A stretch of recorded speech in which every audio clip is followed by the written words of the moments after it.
That's life. That's what people say. You can be flying Test. high. Hello. Shot down in May. I ain't gonna let it get me down.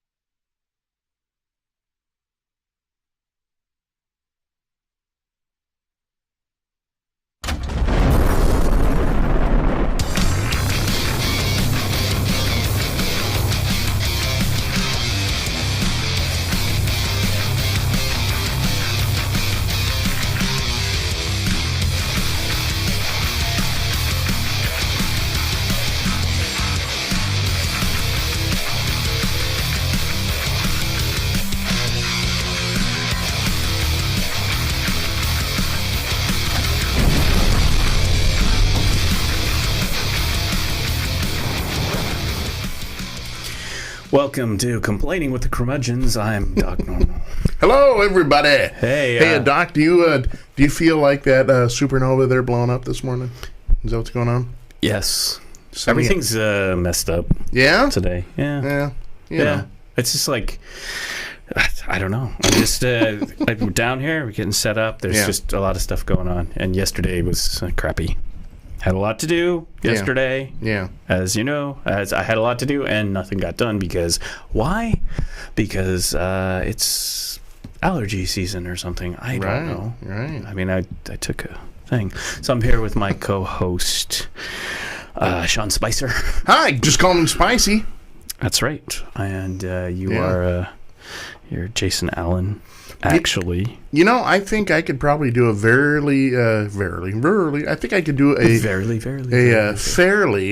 good job in Sean Spicer's role. I think I could do it. Oh yeah. Well, your pet cat could do a good job in Sean Spicer's role. But hey, you. Ow! Mm-hmm. Yeah. But hey, what's up? The big news. I mean, we had. Oh my gosh! Even though I was like laying in bed taking I never do this. I've taken an allergy pill. Like I never take pills or anything, and I was just like, I can't breathe now. So therefore, do you have like Kleenex up each nostril and stuff? Like, I don't know about this. Yeah, pretty much. Yeah. It sounded like that. Season. I'm like, this is great. Start a podcast and sound like this. Hello, how are you? It could be good though if you're going for Howard Cosell though. Yeah. You'll know with it, so it could be good. Over. Oh, there you go. Look at that. Hello. Hey, lady. What have you done to me, America? Get me in the shot. I'm ready for my screen test. Anal Mr. retentiveness. And so then I'm laying in bed, and then all hell breaks loose in the world. Yes, we were all comied yesterday. Yeah. Well, what I was going to say is the big news is the return of Kellyanne Conway. Right. Comedy gold. You know the nerd has hit the oscillating blades when they send Kellyanne Conway out now because, I mean, God. she hasn't been seen in, what, a couple months? I know, that's what you've been telling me. She's like, where'd she go? And then it was like, well, she's right there on CNN in a box with Anderson Cooper. Right. I even put it on my phone. Anderson's probably sitting in the studio. He's getting ready. Their earpieces, the makeup guys are all over the place. They're getting ready, handing him copies and stuff. And suddenly you hear it like a door. And here comes Kellyanne through there. And hi. Yeah. Hi. It's me. I'm back. Kellyanne. I actually have the headlines here. So what? Yeah. So why don't you, for those people who are living in under a rock, or living in a rock, catch them up to speed real quick. Yeah. So dude, what's all this Comey business? I'll tell you real quick. So I'm gonna tell it in a story version, all right? That way you feel like I'm in it. Anyway, imagine yourself mid-afternoon, nice sunny day. Los Angeles, California. Jim Comey's down there at the field office there. He's in their big auditorium thing there, and he's giving a talk. I don't know about what. You'll have to talk to Jim about that. But he's giving a talk, and literally, as he's giving his talk to the people, over his shoulder, the TV has Jim Comey has been fired by, fired from the FBI. And so he's like, notices some people are like staring over his shoulder, so he kind of like turns around and looks at it. And he's like, There's the letter. It's like, whoa, I'm fired from the FBI. Oh, wait, that's not the right letter. And so at first he thought it was a prank, right? Mm-hmm. He started laughing a little bit because he thought Special Agent Jenkins was messing with him. And so he's like, that's it. Oh, Jenkins, you got me good, And then people start scrambling around, and they said, hey, psst, psst, Director Comey, can you come over in this room and talk for a minute? And so I think by then he knew the jig was up, right? That he knew it was for real. Jenkins. Right.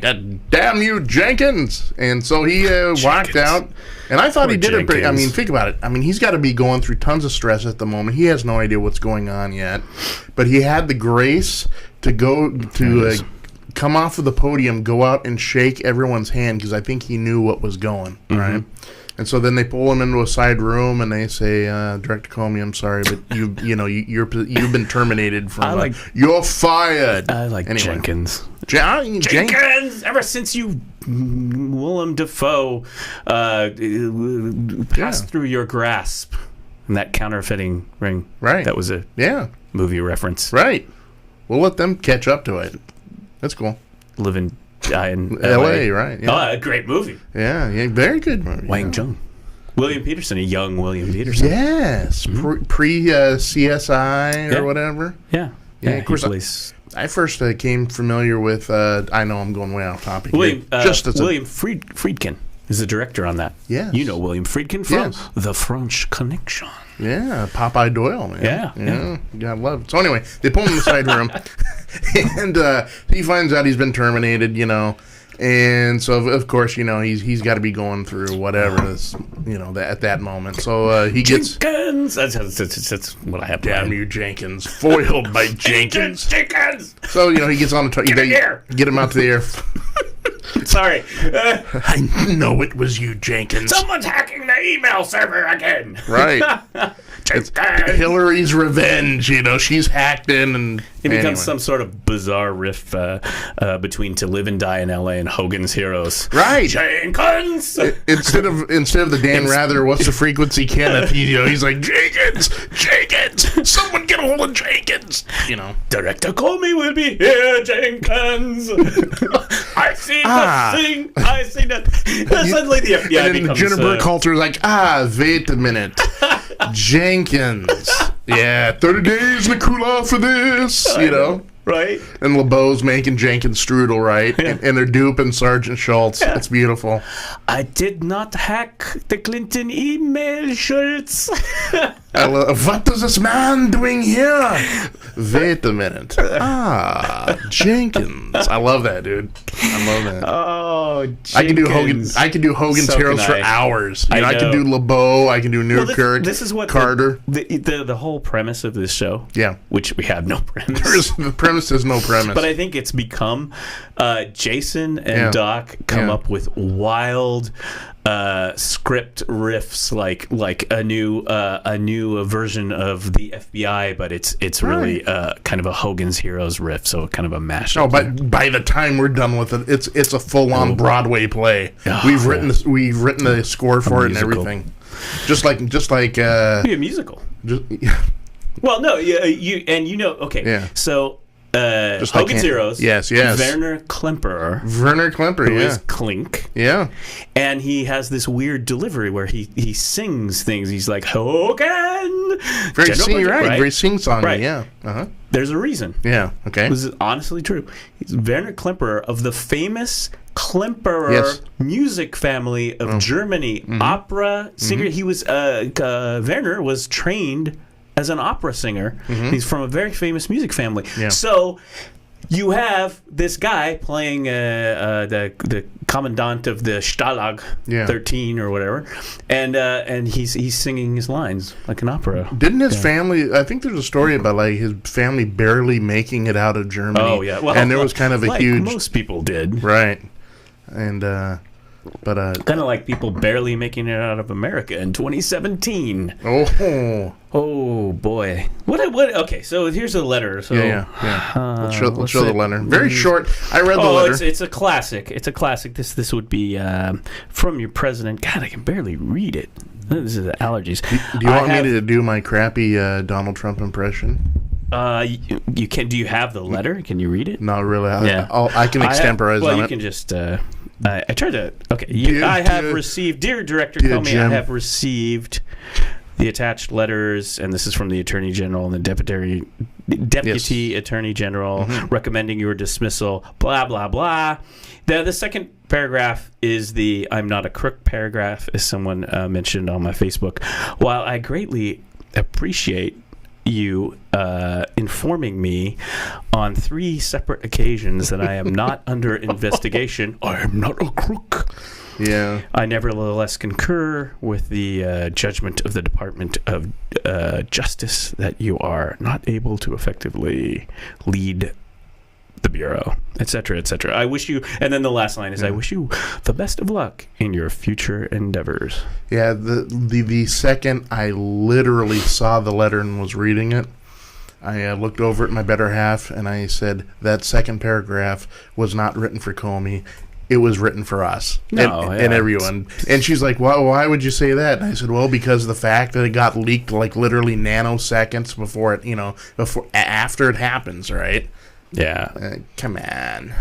So, what's the... Yeah. Have you... I have not been newsy this morning getting over this thing. Yeah. What's the latest? What's the scuttlebutt with Daily 202 firing FBI director? Yeah.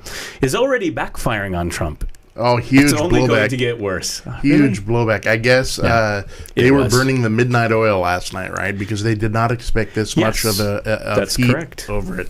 And, of course, the press guys who actually get the access are over there in the West Wing.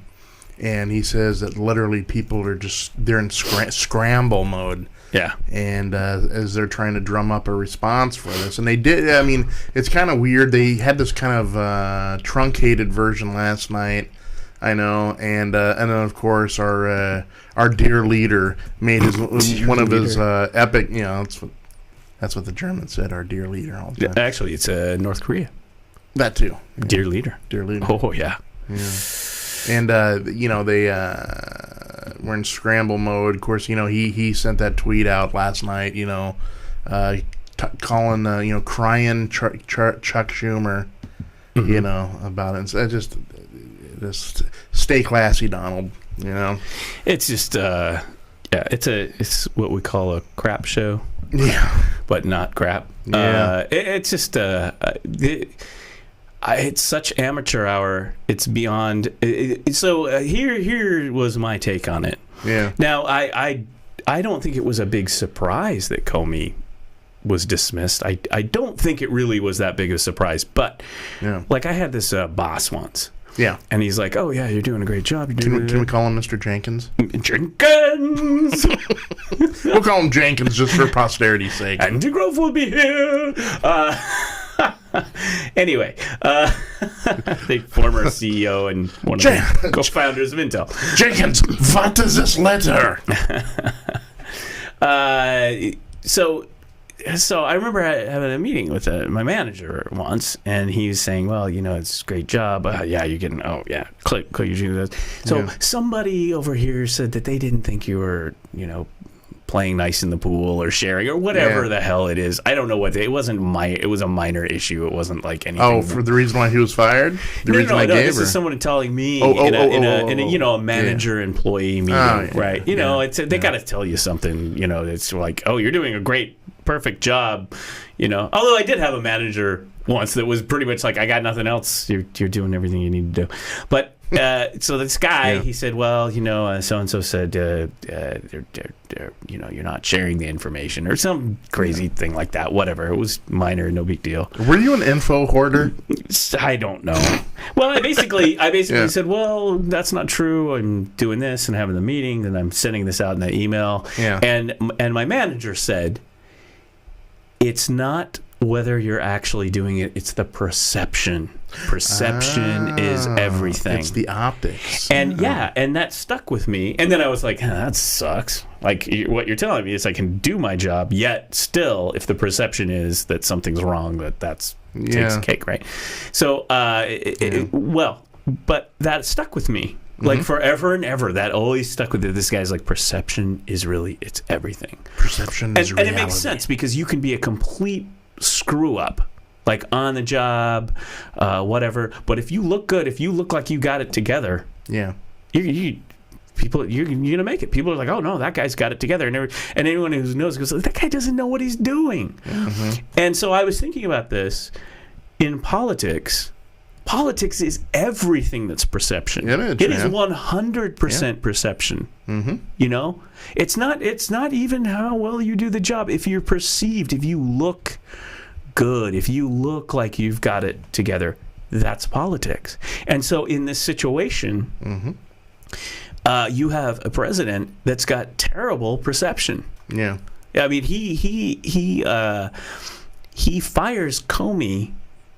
And the story is he fired him because of the Russian investigation. It's not his testimony to Congress where he screwed up, which he screwed up. That was the news the day before. Now that might have been Trump's their reasoning. Oh, now we can get rid of him because he said this stuff in front of Congress, which was wrong about Hillary Clinton's email. We need to fire him.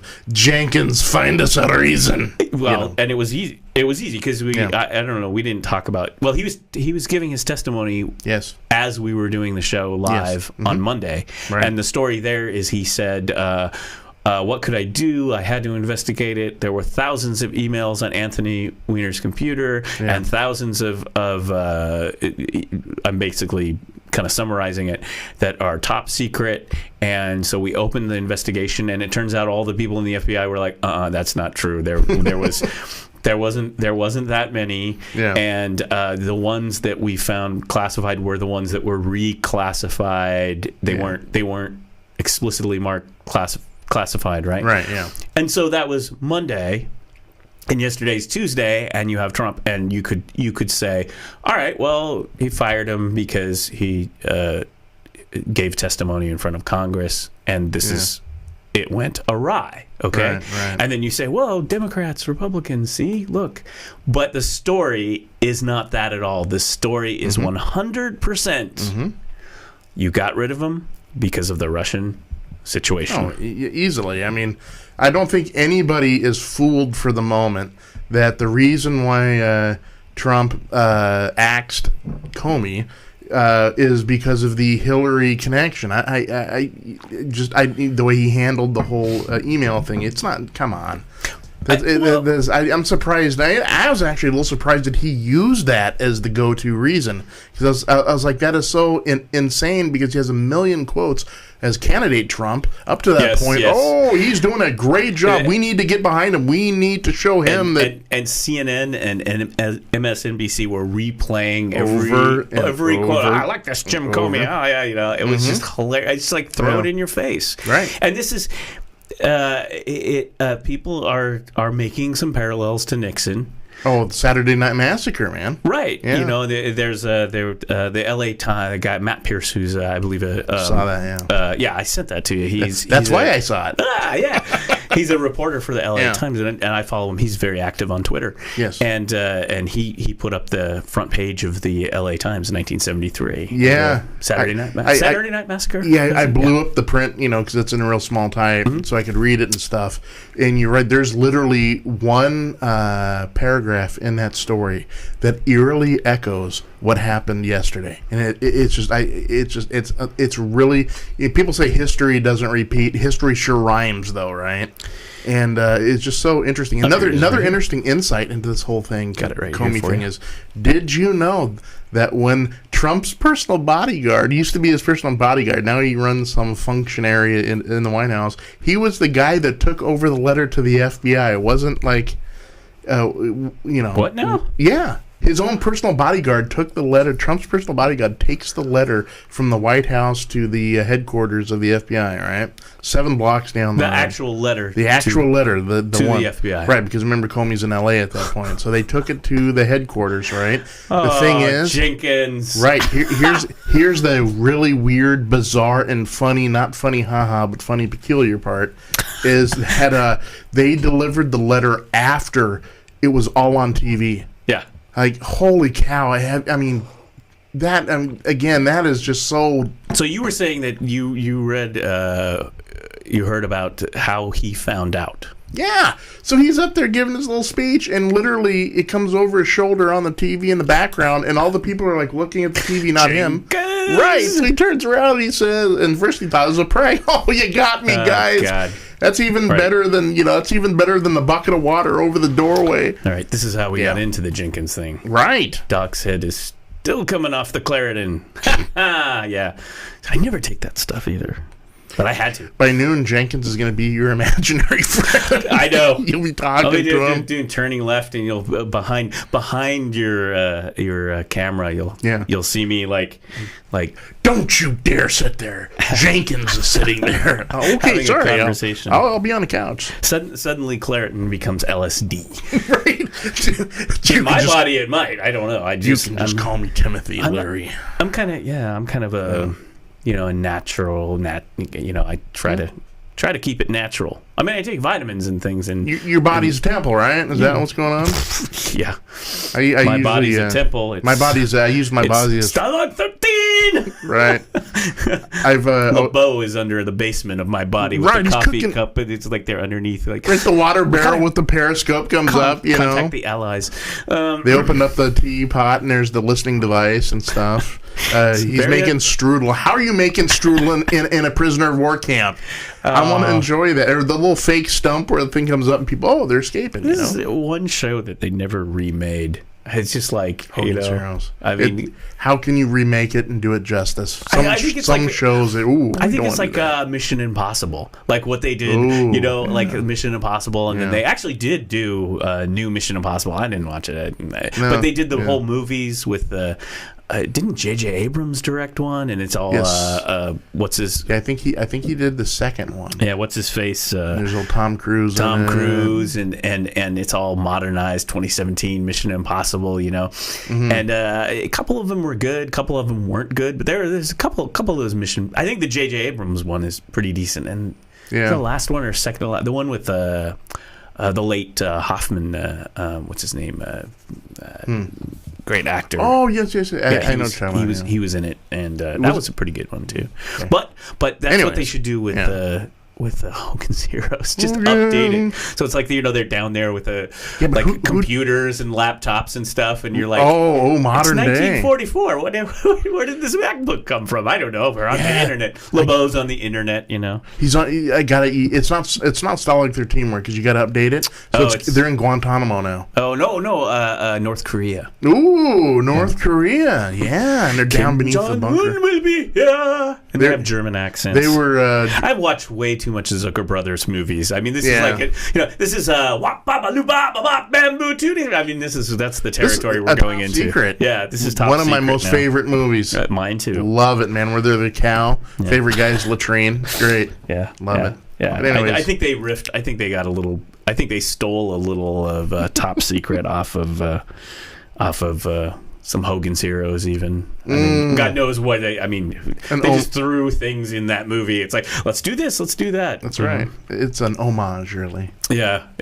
East Germany. See, East Germany's gone, so we can't do East Germany anymore. But we could.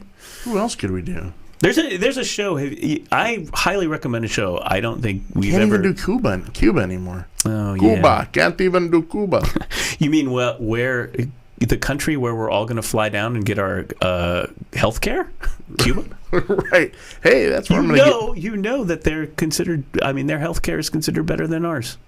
A lot of countries are considered better than ours. I mean, hell, even the president said Australia's health care is better than ours. So I mean, exactly. Just brought this up. If something I never I think I brought up with you. Go look for a TV series made in Germany. Okay. It's actually not a comedy, but it's really good. Is it one of those? It's called Deutschland 83. Deutschland 83? And it's all about East Germany. It's actually more set in East Germany because it's about spies and stuff in East Germany. Like the Stasi and everything they're running. Oh, yeah. It's all about the Stasi. I loves me some Stasi, It's like one season. It was on A&E. Milky, right? Yeah. Kurt, like Milky, wasn't his name? He was the head of the secret police, the Stasi. Oh boy, no. Meilke, Kurt. I don't remember. Okay. I have. Well, of course, this was after the fact, but I have visited. I went with some relatives and people. And we went out to the woods in the former East Germany, and we stopped. That's dangerous. I have video. Well, this was the former East Germany at that point. Yeah. And we were like, there was this tower, and it's like, that's the Stasi listening station in our neighborhood. Oh. I mean, at the time, yeah. Back when it was East Germany, you didn't even go close. You'd just be shot at, Right, but, after the, all of the stuff happened with the Iron Curtain coming down, then people were like, and that was when, Mr. Gorbachev, tear down that wall. People went in their files and looked up their stuff. I mean, there was a huge, after the wall came down, there was a huge data dump. Mm-hmm. And not only that, but I remember at the time there was a huge amount of military surplus clothing and stuff. I went down to Andy and Bax there on Grand Avenue, right? Yeah. And I got myself a East German border guard hat, just to have one. Why? I don't know. Could I used it on better stuff? Sure. I could have, paid bills maybe or whatever. But no, listen, man, out of anything in the world at this moment, I want an East German border guard cap. And I got it. Yeah. And I was happy about it. Yeah, yeah. And then I started screaming, Jenkins! Jenkins! You're not supposed to be here. Jenkins. This is a Stasi listening station. Was and Schloss, Jenkins. So I'm just looking here, the headlines. After Trump fired Comey, White House staff scrambled to explain why. Washington Post. I mean, again, this was just complete amateur hour, complete perception. And this is happening over and over and over. Well, you know why, don't you? It's all impulse. Yeah. Trump's, I want him gone, do it now. And so they fire him. There's no coordination with the press. There's with the White House press. And there's no coordination with his communications team because it's all impulse. Do it now. Right. And so literally he wrote, they had whoever is write a letter out, make sure the document there, take it over to the FBI and do it. And it starts breaking. And while you're right, I couldn't see him fulfilling his tenure, the rest of his 6 years I think he had. But I mean, literally. What is the tenure? Yes, when you're in there. But is it like 10? When you get voted in, it's a 10-year term. 10-year term is. But rarely do people make it. Well, to 10 appointed. years. You're appointed by the. By and then the advise and consent, and actually, or the attorney general, whoever. Yeah, Jeff Sessions. We'll see what We'll see what that guy puts up. But no. Well, and the beauty of it is, Sessions has recused himself of the Russian situation. So this is it. Yeah. It's not the Nixon administration, but it starts to have a little of the smell of it. And I think that for me, like the Nixon guys, I mean, he was a politician and all that, but Nixon had this kind of insular outsider, even for a politician. His chief of staff, the Haldeman and all these. It was Nixon, and then I think the party and the GOP, and this is to me is kind of the equation with Trump. I think, even more so because it's a family. Coining the term, folks. There you go. It's a family kleptocracy. It is, yeah. And you're right. Nixon, it was him and his very close inner circle because Nixon, his view of like being an outsider was because. I mean, think about it. He came from California. Mm-hmm. He did not go to an Ivy League school. He actually went to Duke Law School, but he always had this chip on his shoulder that people just didn't think that he was a blue blood and belonged. Mm-hmm. And he, of course, he carried that around his whole life, but. So I mean, you're right. There are shadows and echoes of. Now there's a new word that's being coined. It's called Nixon-esque. Yes, yeah. And there were some parallels, sure. Yeah, and there is right now. It's different, but if you were trying to find a parallel, you'd find it. But I think the family kleptocracy part is really key, because just up to this, we didn't even talk about this. Was it Monday mornings? There was a presentation to Chinese investors. Yes, Jared and the Kushner family, right? Shanghai. And the stories coming out of there was, hey, we got the president's ear. It's all good. And there's been even visas and things like that. Telling them if you invest $500,000 with us for this brand new property that's coming up, hey, you know what, man? We may be able to get you a visa. Wink, wink, nod, nod. Yeah. And of course, they did this all open in front of this. They did this all open in front of this presentation, and of course there was media there because Kushner. Well, they tried to kick. My understanding is they tried to kick the media out. That was the report that I read. Yeah. Is they actually tried to. It's like, okay, now you need to leave. You need to leave, and then they interviewed people coming out. Yes, and then but there was actually one guy left in there, and I again will call him Jenkins because that sounds good. But he was actually, I guess, when they were kicking people out, he kind of took his press credentials, put them under his shirt, and just kind of stayed in a corner, hoping people would just go by him. And lo and behold, they did. And so he was one of those people that when he came out, he was like, "Psst, hey, guess what, man?" So the whole kleptocracy thing is huge. Very quietly under the radar, while all this Comey stuff is going on, right? It is a huge, massive ball of Comey, and then in the background, very quietly, there's a story that popped out. Trump hires his own private counsel for the business ties. Very, very quietly. It got hardly any press, but it's up there. If you Google it right now, I swear to God, it's up there. Did I even save that off? And that is also Nixon-esque, too, because remember when the White House thing started really cooking, right? After they started rambling about the missing 18 minutes, well, there's even a Nixon-esque there, too, and I'll get to that in a second. But Nixon did that also, got private counsel about whatever, Watergate. But Trump did that, and then people under the radar, people are like, "Wow, that's another huge thing that just kind of got lost in the shuffle of all of this Comey stuff." And the other one is that I find really interesting, and it does not have any real connection. It's just one of those, things that make you go, Is that how Nixon had the 18 minutes of missing tape, right? And that's what started ramping up the hearings, is when they found that, when he wouldn't turn stuff over, and when he did, they're like, "What are you hiding, dude?" Well, anyway, perception is everything. That's right. Nixon had the 18 minutes. Trump now has the 18 days. 18 days after Comey and Obama. When he first met Trump, he told them, "Do not hire Flynn. They have stuff on him. He's compromised." And Trump did it anyway. And so from the time that he found out all of this to when he actually got fired was 18 days. And so people are like, "Wow, Nixon's 18 minutes. This guy's 18 days." I mean, that sounds like a movie, doesn't it? 18 days, 18 minutes, 18 hours, 18. Who's going to make it? Is it going to be who's the guy that did like a... Jenkins is going to make it. What are those 18 minutes? Who's the guy that did Independence Day? Oh, Michael Bay. There you go. That's got him all over it. 18 days. Yeah. It's a potboiler thriller, political thriller. What's going on? Giant robots fighting or something. Could happen. Trump bots. He's like Transformers or Pacific Bay, or he does. This is all a hoax by the fake media. Yeah. We need the Trump bots. So they send the Trump bots out there.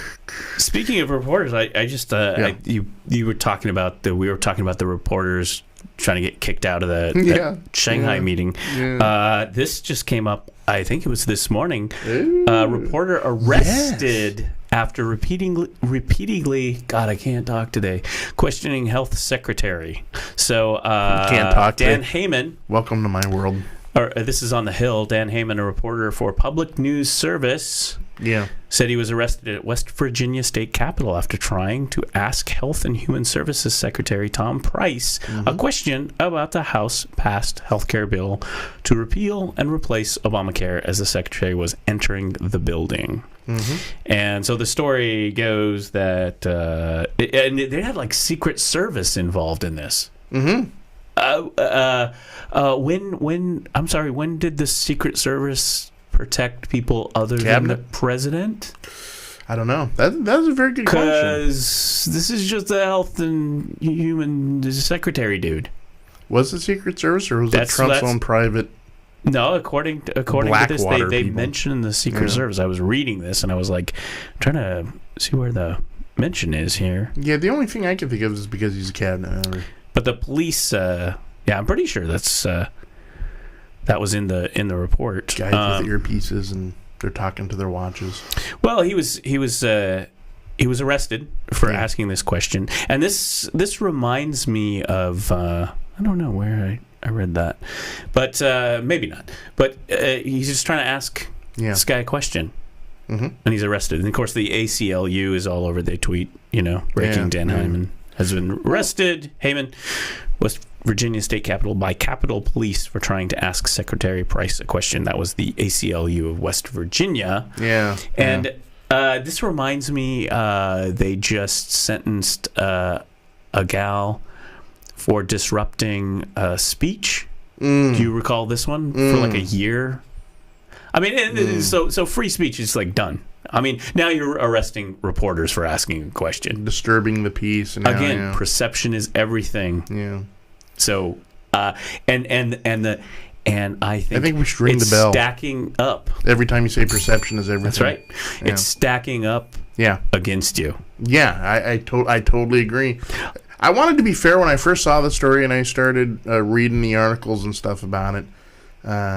Being the aspiring pundit that I am. Anyway, I wanted to. My first knee-jerk reaction, of course, is fascism. But then I said, no, I'm going to keep an open mind. I want to look at the articles. I want to see what's going on because maybe the guy got disruptive. Maybe he, maybe it wasn't like physical, but you know how when people get overreactive, sometimes they lurch, and it looks like it could become physical, and so people err on the side of caution. So I really reading the articles, I couldn't tell if the guy had this, impending violent thing where they felt, Price may be in danger. We need to. Yeah, it's BS. This guy's a reporter. I mean, you read the article. See, that's the thing also, too. I was like, well, usually reporters, they've got it down cold. They're, they're going to be in your face and insistent, but they're not going to, start throwing rocks and start screaming and making, whatever. Well, we had, I don't know if we had the...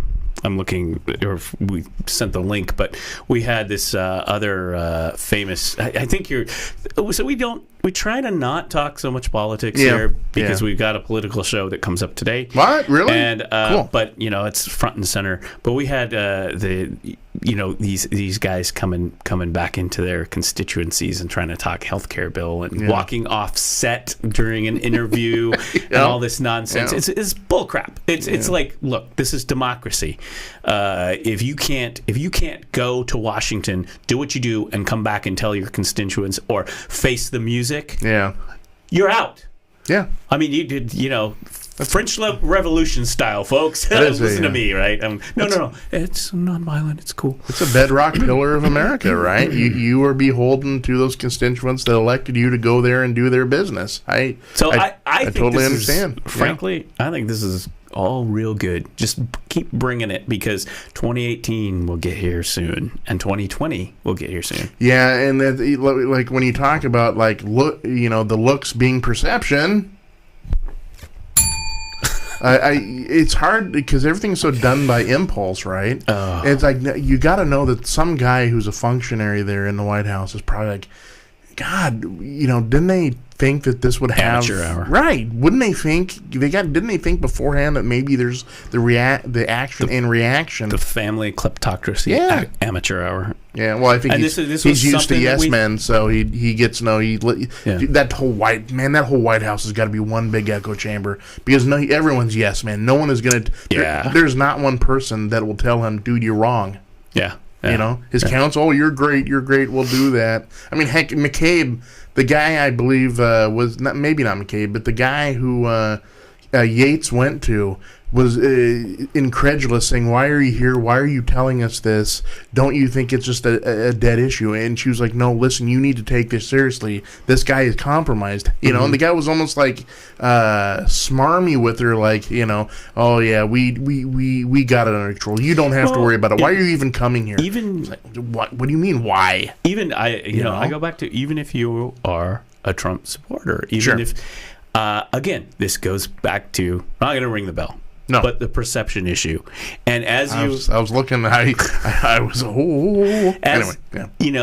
And that is part of politics. And as you go down this path of covering things up, trying to move things around and stuff, you are tainted. And you're piling dirt, man. This is what politics is. This is the business of politics. Right. And we have a businessman who runs a family business in the White House, and he didn't have to worry about this when he's doing his Trump this, Trump that, Trump everything.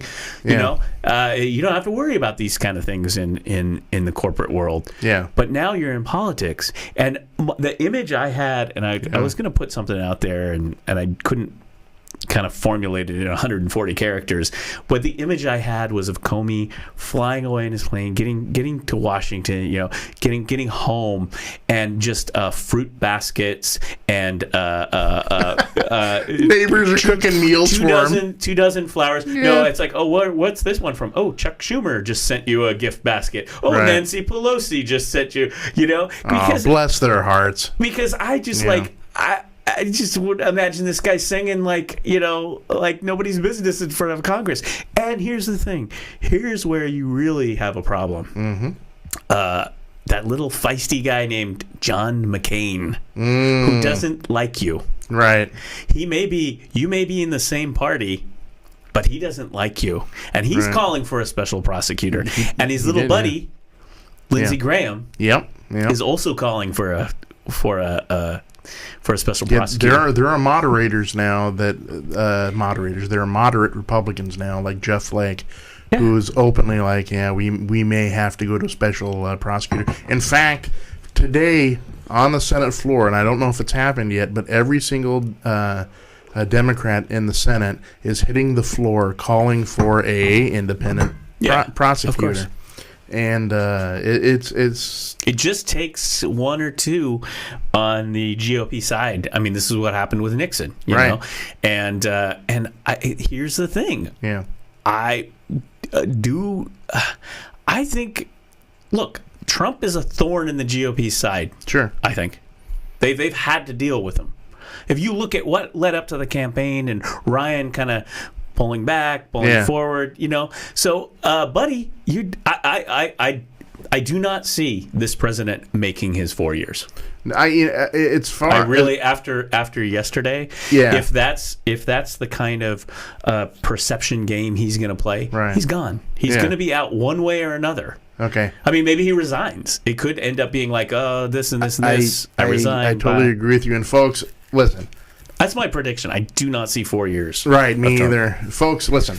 Nixon went down not because of the burgled attempt at the Watergate. As bad and as weird as that sounds, all right? Nixon went down because it was the attempted cover-up of it. Okay, that's what people got a hold of, and that's what people sunk their teeth in. It's so, I mean, when we keep going back now to the 18 days, what are you hiding when you refuse to fire a guy that you know is literally an unregistered foreign agent who's been talked about being given money by the Russians and stuff? Yeah. And it's like, you sat on us for 18 days.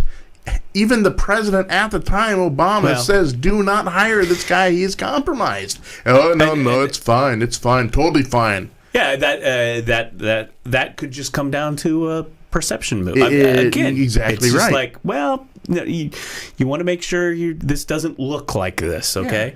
Yeah. And you're right. It could be your political career is taken down not by an actual act, but by the dominoes that fall. Yeah, exactly. And yeah. So somebody said that there's issues there, but we have Pence.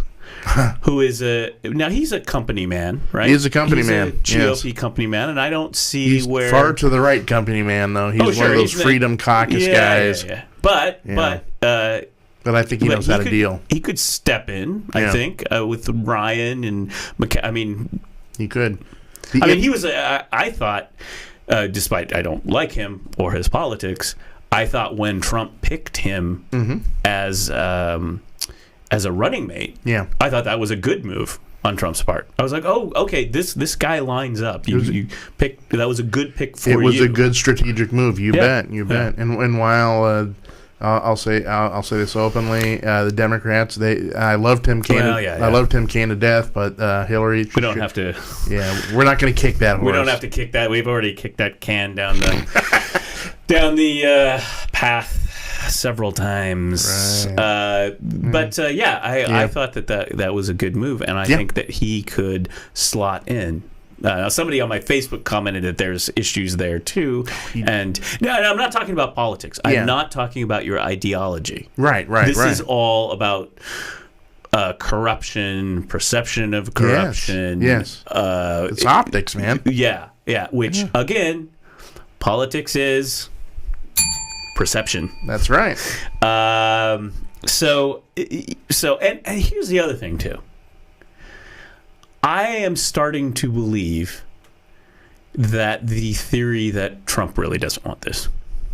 Oh, he's made no bones about it. He's made reference in it. Well, he said it was harder than he thought. Yeah, and he's made references in several of his speeches where he's like, if I didn't win, I would be going out and having a very good life. So it's not like he's already.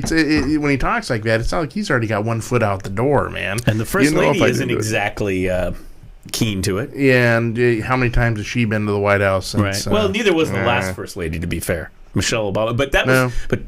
But she was active though. Yeah, right. She had her own initiatives, and she was out there doing her thing. I liked how didn't they ask her if she would consider politics and run? And she was like, not only no, hell no. Yeah. Very smart person. Right.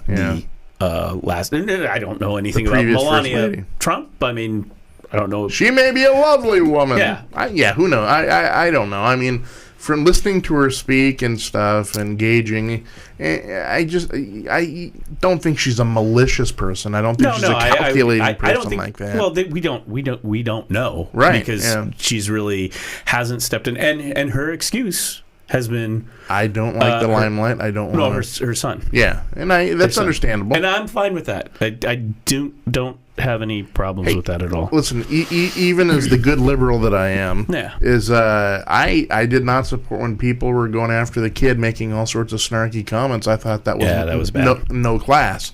Leave the kid alone, for gosh sakes, So I think that. I think that given an excuse, maybe he would exit.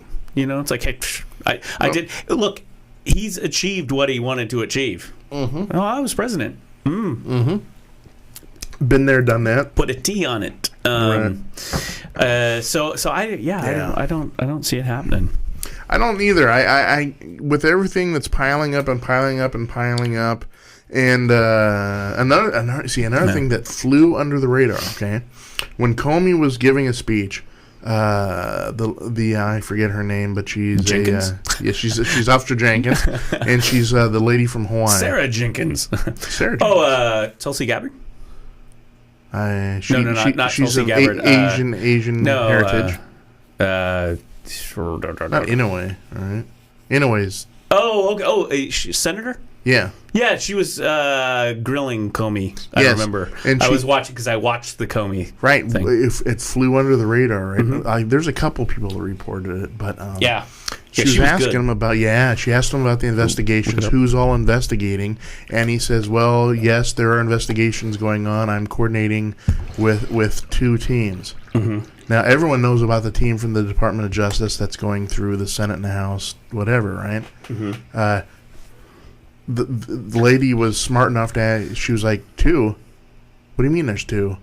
And Comey says, yeah, there's a special attorney general in the Eastern District of Virginia that has, and everyone's like, and no one, it flew way under the radar. So much that's flying under the radar. Yeah, anyway. But news broke last night around 10 o'clock in the evening that there was a grand jury in Eastern Virginia, believe it or not.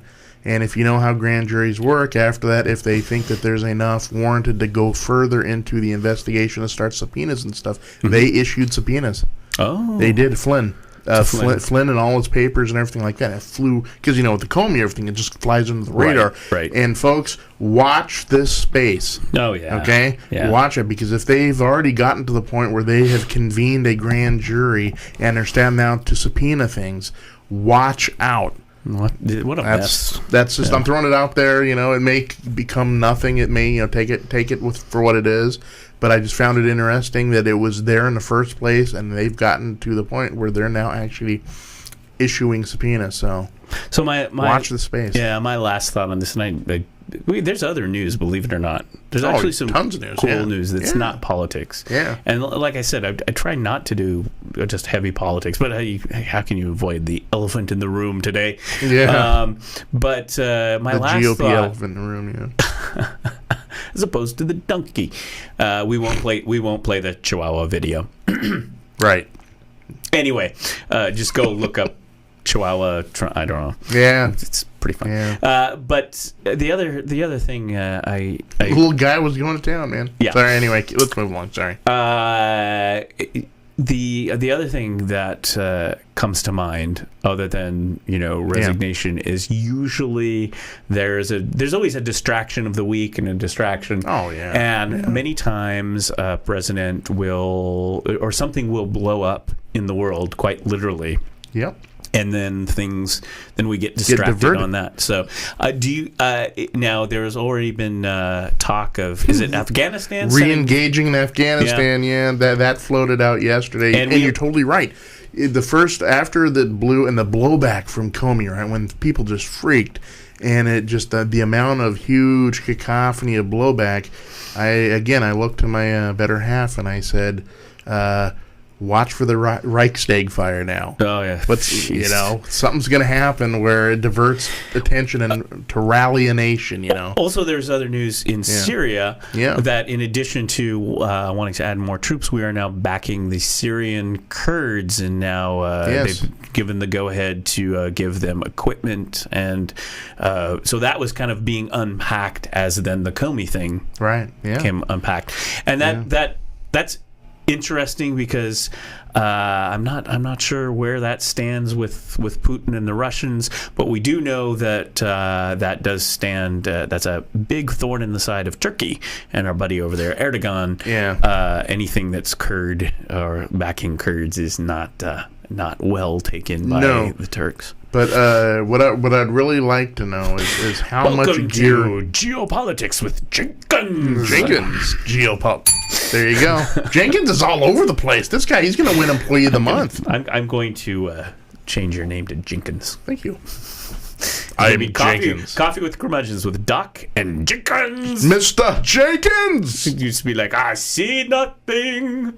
Right. It almost like a Ebenezer Scrooge, just Mr. Jenkins! Oh, wow. Anyway. But no, what I'm interested to know about the whole Kurdish arming is it optics? Again, do they just give enough equipment that it looks good but not enough to be effective? And if it's pre-programmed with the Russians and even the Turks, hey, we're going to give them a little stuff here, but not enough to decisively change or alter the landscape significantly. And I can also see that, and call me cynical, but folks, it has been done before. This is, right? Yeah, and, we don't know what we don't know, Jason. So simple yet so profound. We don't know what we don't know, and if we know, we know. What was his name? Secretary of Defense from the Bush administration. That was one of his. Yeah. We don't know what we don't know. We don't know. Gosh, we don't know. His name. See, my. And we'll know it when we know it. Okay. Yeah, it wasn't Cheney. Sit down. It was Rumsfeld. Rumsfeld. That was Rumsfeld. Old Donnie. Rumsfeld. Yeah. Or Rummy to his friends. Oh, it was a famous speech he gave. Yeah. But we know what we don't know. We don't know what we don't know. You know.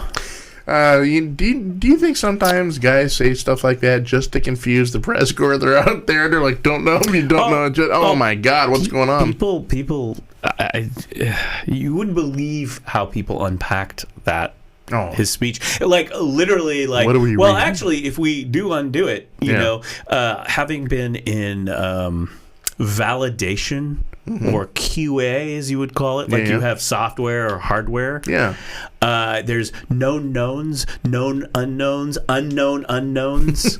It's actually a real thing. It's a real thing. It's like you go use a product or open up your computer or use some software and something blows up and you call me and go, hey, this thing did this and this and then the cursor and this and that. Yeah. And I go, Jason, I've never seen that before. I have no idea what happened. Yeah. That's an unknown unknown. It's an unknown. Yeah, or if you go, well, this and this happened, and go, oh yeah, we know about that. It's a known and unknown. Yes, that's a or known. An unknown known. Right, and we're working on that, and we're working on a fix. Who's on first? Exactly. What's on second? We got local news. We do. Let's move this out of here because God knows right now, probably between here and turning left. Which comes up at noon. There's probably going to be noon more Pacific 3 political news. East. Oh, we're going to have fun that day. Yeah. So we got lots of local. There's a lot of other news. Yeah. Some interesting news. Ooh, cue the Snoop Dogg. I don't Snoop have it here. Dogg. So this is. I'll do it in the background. This is not good news. No. So we've talked about this before. Yeah. I think this was news to you. Yes. Uncle Rio. Yes, I did. I had no idea there was a Snoop connection. Rio Vernado. Uncle Rio, who is Snoop Dogg's uncle. I wish one of my uncles were called Rio. That would be cool, Uncle Rio.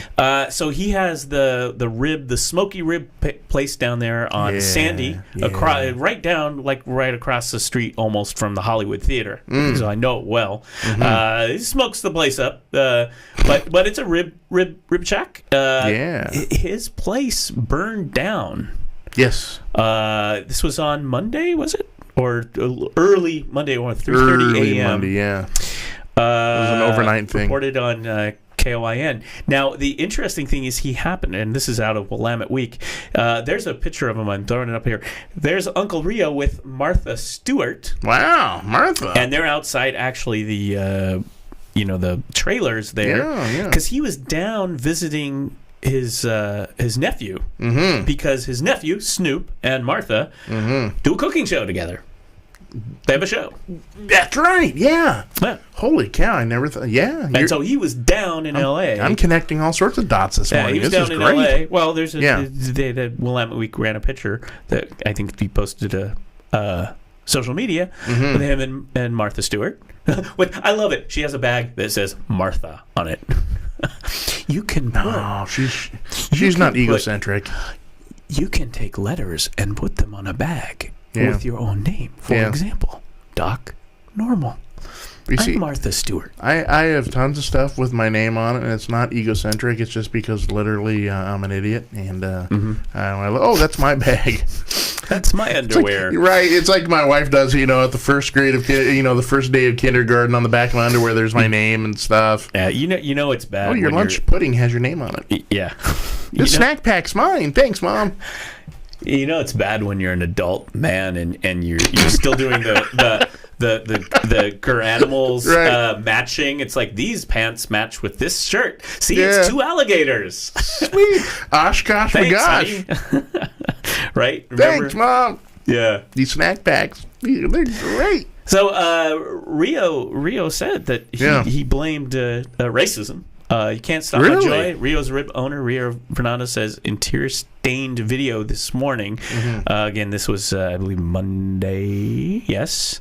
So I don't know what the follow. Oh, Martha and Snoop's potluck dinner party. That's the name of the show. I don't know. It's one party I want to go to. Yeah, I don't know what the follow-up is. The initial report. So the way this works is the initial report was that someone had reported that they had seen people running away from the place. But I mean, it's a rib barbecue place, so the possibility is that it could not be arson and could actually be just something. And I do not know where we're at, but that was a big story here in Portland. And I cannot get past Martha and Snoop Dogg. That is one. It's very. That is one party I want to go to. Martha's over there on the table making doilies. Yeah. And then Snoop Dogg's rolling a blunt. Oh, this is great. That's a party I want to be at because they're gonna have fantastic dip there. I'm a dip man. How about you? Anyway, but. I fixate on really weird random things. Like, wow, that is a great party, dude. She's making doilies and he's rolling blunts. This is an awesome show. Why, just go watch the show. I ain't gonna have to. I'm gonna go home and make sure it's put on the DVR, man. Now that's my homework. That is your homework, Jenkins. Yeah. Well, we got to track and see what's going on with the place, and it's right there on Sandy, right? Like I said, right across from the historic Hollywood Theater. Great, one of Portland's great neighborhoods and great places. Right. So it's going to be weird. Now I have a story that is. I didn't even ask you if you have any stories, but this is story. This is this is the kind of thing that's really, the kind of stories that I'm like, I need more of this. Less Trump, less this, more of that. Yeah. And I just read this. I had not heard of this. So I was a little bit surprised to see this come up in the Washington Post. Okay. Well, lay it on me. Once again, we got some new cousins. Really? Washington Post, speaking of science, humanity's strange new cousin is shockingly young and shaking up our family tree. I had not read about these folks. Now, the story is that, we had the Denisovian folks that were new kind of along with the Neanderthals and the Homo sapiens. So everybody's been kind of hot on that. That's another new species. Like, hey, who are these guys? Where did we find these guys? Yeah. This is a whole new group of folks. Wow, yeah. They are called Homo naledi, a strange new species of human cousin found in South Africa. Wow. So in South Africa, 2 years ago. So this is as far as science and archaeology goes, this is brand new. So if they found this 2 years ago, that's like 2 years fresh. ago was unlike anything scientists had ever seen. Discovered deep in the heart of a treacherous cave system, as if they'd been placed there deliberately. That's a key piece that they're looking at. Wow. Were 15 ancient skeletons that showed a confusing patchwork of features. Some aspects seemed modern, almost human, but their brains were small as a gorilla's, suggesting Homo naledi was incredibly primitive. The species was an enigma. And the bones are as recent. This is another key piece. The bones are as recent as 236,000 years old, meaning Homo naledi roamed Africa about the time our own species was evolving. Right. So I mean, are we talking missing link here or something? Could this be a little offshoot that just didn't quite make the DNA cut? Boy, it's definitely a link. Cut? It's definitely another link, and the fact that they're kind of blown away by the fact that the cranial size, the brain size, being so much smaller, more like a gorilla as opposed to a human. But they have these things are the skeletons are in rather intact too. That's always a key, because usually you find a bone here, a little bone there, and then you're like, okay, what is this, Australopithecus or whatever? But when you find like skull, jaw, femurs, pelvis, and all that, you pretty much got the whole gig. You know? Yeah, that's impressive. 15 too, so it's not like just, shards of one and you're trying to piece everything together. I mean, you got 15 kind of presented like, that is interesting. Well, and that's one of the pieces that is controversial because one of the lead investigators believed that this shows that this species may have been intelligent enough to bury their dead. Now, and then that's, you can't go back in time and talk to these folks or anything. You're digging up bones. So when we'll we call first him Jenkins. Interestingly enough, Homo Jenkins. Homo Jenkins. Jenkins. I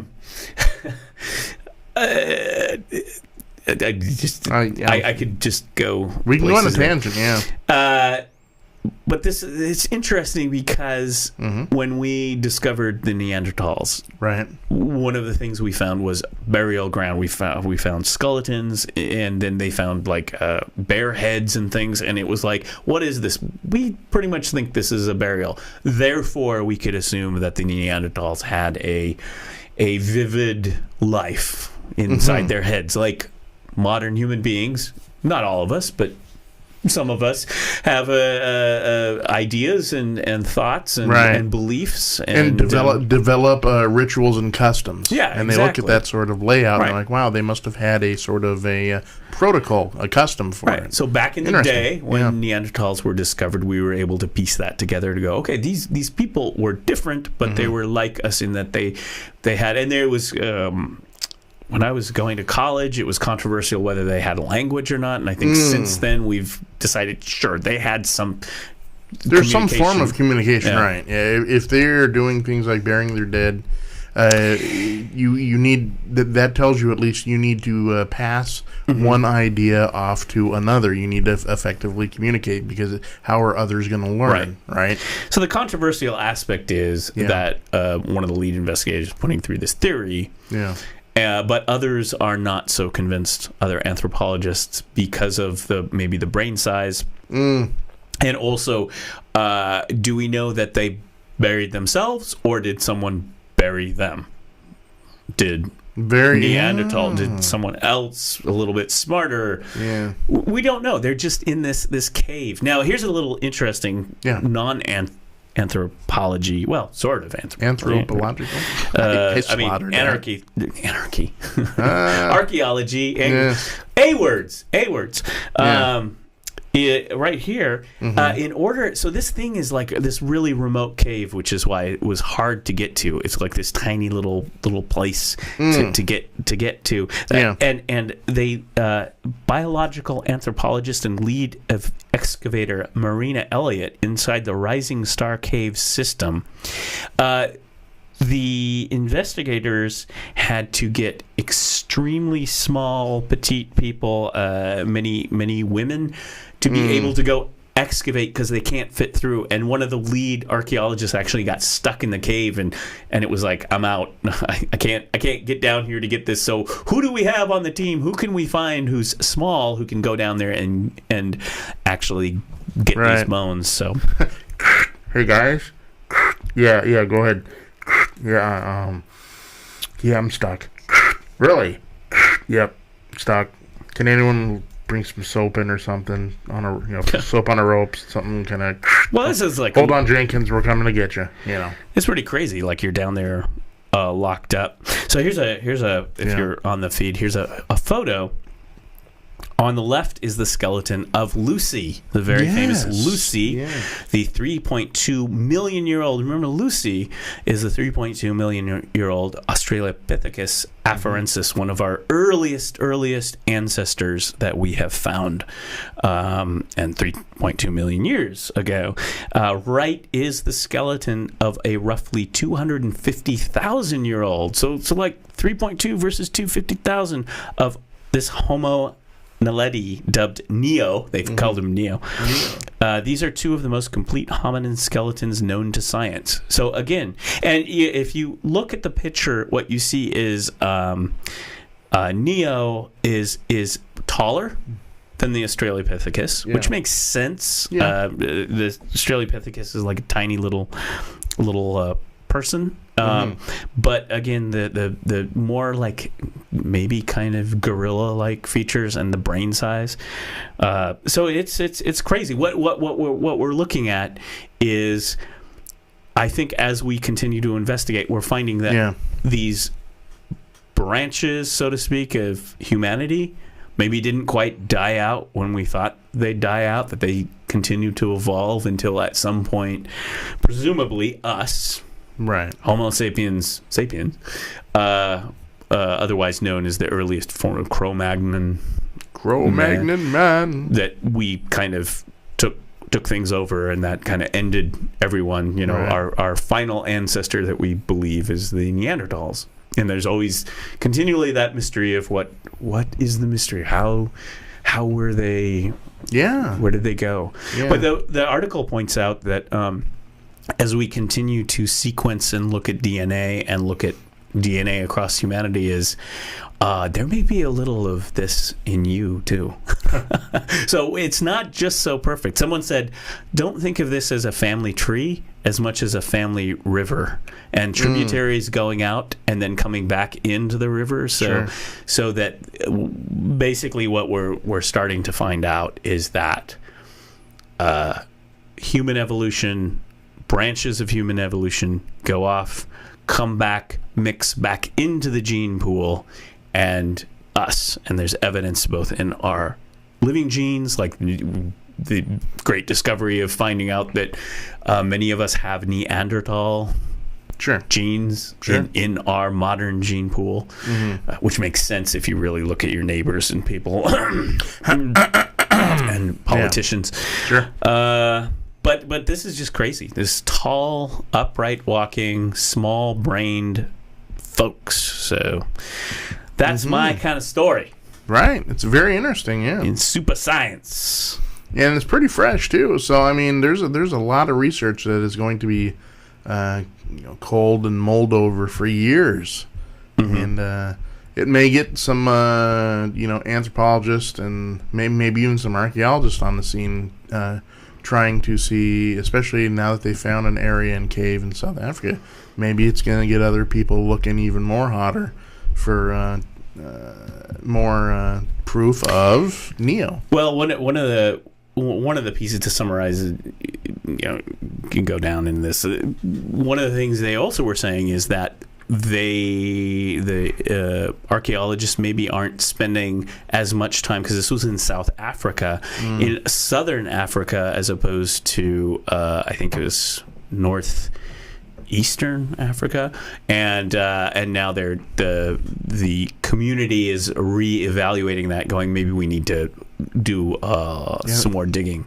What's the name of that valley there in Africa? That's where the Leakey family was digging up. I can't remember off the top of my head. Good job for that year of college anthropology you took there, Doc Normal. Which is partly why I like this stuff. Well, we'll get our intern to look it up real quick. Yeah, and he'll be here on Friday. That's right. And then we'll do the big sports package. Sure, why not? I was thinking this morning as I'm making my way over here, and I'm thinking to myself, we should call Fridays. We should call it Feel Good Fridays. That's right. It's more lighthearted. We're looking towards the weekend. There's sports. We got the intern now. We're just chilling, hanging out. Let's Feel Good Friday, man. Because God knows we're not feeling good today. No. The latest headline in the Trump says Comey wasn't doing a good job and a sales Democrat. So, okay, good. In other Neanderthal news. Right. Sorry, I couldn't resist. What I've really found, Jenkins. One thing I've always found fascinating with this presidency, and I'm not going to get too far. I'm not going to drill very deep into this, but is the perception, when you talk about perception, is reality, right? And that is how he looks through a lens of ratings. He judges everything on this. Yeah, he judges everything by ratings, so Comey wasn't getting good ratings, so we're gonna fire him, and you're fired. So anyway, that's the last time I talk about Comey. One of those things pops in my head. And hey, Doc, I'm running on like an hour of sleep. Oh, I know. I'm running on like 55 minutes of sleep. I've got my we're doing real well here today. It's like, hey, we got the new show, we're rolling it out, and here comes Wednesday, and we're both like, oh yeah, you got the headache. Coffee, we need more. Get me Jolt Cola right now. Here's another science technology story. Excellent. SpaceX, remember Elon Musk's space adventure, is building the world's most powerful rocket, and it's nearly ready to fly. This is the next stage. Wow, look at that bad boy, man. Yeah, it's looking. This is the one with the. It's the Falcon, but with the strap-on boosters there, which looks a lot like the. I know a girl once who used strap-on boosters. Man, it's too early. It's too early. Sorry. Save that for your... I deeply apologize. Yeah, that wouldn't go over very well in a political show. Speaking of strap-on boosters... Anyway... moving on. Sorry about that. 1 hour sleep. There it is. The SpaceX. And this is going to be all the Falcon Heavy. This is the Falcon Heavy, the next stage, and this is the stuff to send. Remember, he wants to send people to around the moon. Yeah. By next year. I got a question about this. Is this new rocket, right? The Falcon, can it land itself like they were doing on barges? So it's already built into... That even makes it more intriguing. One of the things SpaceX is doing, and this is one thing that's revolutionary... Well, Blue Origin... Jeff Bezos, they also do the landing too. But NASA, Boeing, they don't do that sort of thing. But that's one of the SpaceX big thing is like everything. We want to recover everything. Reusable rockets. And the last launch that we saw, they used one of the reusable rockets. It's amazing. So that's how you make it cheaper. But anyway, so this thing, when is this going to launch? I'm looking here. 2008. Falcon Heavy by 2013. The goal is now to fly in fall of this year. Wow! But skeptics remain. Yeah. I mean, it's rocket science, right? So until it. But if they put the stack together, that means they're ready for some testing. I was talking to you a little bit last night, and funny enough, my uncle was an astrophysicist. Oh, that's right. Yeah, that is right. Yeah, As I was like last night after the Comey thing, and then the jets are flying overhead, like the Air Guard jets. It's like, anything going on? Are we declaring war on North Korea now? That's right. We're yakking, and it's DEFCON 2. We're about ready to go hit the bunkers. Dr. Strangelove moment. Good for the show. We're trying to text Jenkins and tell him to head for the hills, man. General Jenkins. Yeah. So I mean, that's happening. Yeah. Big entertainment news. Yeah? Oh, this is good. What's your favorite sci-fi movie? Interesting. Favorite sci-fi movie. So intriguing. That's so hard, though. On one hand, you got the original Aliens. Yes. Okay, which you gotta love. And that's coming out, I believe, next week. The new Alien movie, Alien Covenant. Close Encounters of the Third Kind. Mm-hmm. Or is it, do you go for the original Star Wars? Do you go for Wrath of Khan, which I'm a huge Wrath of Khan, and I'm also a huge The Undiscovered Country one. How about another Soylent Green, the Omega Man reboot, remake, just like Ridley Scott, who's has been making new Alien movies. How about a new Blade Runner? The new Blade Runner, full official trailer has dropped. Really? And, we got a little bit. Oh, there's the big building where they make the replicants. So, what is this? Blade Runner 2049. This is just down the road. Yeah. Gosling and there is a moment in here where you will see our buddy. Here he is. Because... You can't have a Blade Runner movie without... Where is he? Come on. Where's Harrison Ford? Harrison Ford. There he is. There was a little pop there. Yeah. There was a nice little Harrison in there. Yeah. Anyway, this thing is dropping. I'm not sure. Is it coming this summer? I mean, it's looking. This was a full-on trailer, so the internet was abuzz. They did on Sunday night. I think it was they did a teaser trailer. Yeah. For a few seconds, and then they're like, we're going to drop the full trailer. Yeah. Well, this is the full trailer is up now, and it's the kind of the consensus, and I'm a fan of I like Blade Runner. Yeah. It looks good. It looks Blade Runner. It looks like Blade Runner. That's a hard movie to live up to because you got to bring your A game for that because people love the original. And, man, as you're reading the story, I still got tons of movies popping in my head. Buckaroo Banzai. Oh, my gosh. You know, favorite part of that movie is they're on the stage, they're playing and everything. This woman starts crying, and out of her purse falls a handgun, and everyone in the band whips out their guns. Every time I watch that, or John Lithgow, you know. I'm surprised that there's a lot of these remakes, and like I said, the new Alien movie had already premiered in London, and I think in Asia, and so it's premiering. I'm pretty sure it's next week. The Alien Covenant. Ridley Scott's doing those. He's writing and directing, co-writing and directing those. Yeah. I remember I was super excited when the Alien Prometheus came out, and then like everybody, we saw it and we went, what? It just the story and the script was just off. It was just there was a lot of stuff, and then so later, critics and everyone was like, what? Okay, it's one of those things. It was like it's not an Alien movie, right? Okay, but it is an Alien prequel. What are you trying to tell us? And so now with the Alien Covenant, they've actually that one right before the premiere they dropped a whole big prequel setup trailer that I don't know if it's in the movie or not. We don't know. We haven't seen it, and I haven't got the information. But it is basically 5 minutes of, okay, remember when they left at the end, Robot and this Elizabeth Shaw scientist lady, they leave on a spaceship. They leave the planet. It's not a big spoiler, but that's the end of the movie Prometheus. Yeah.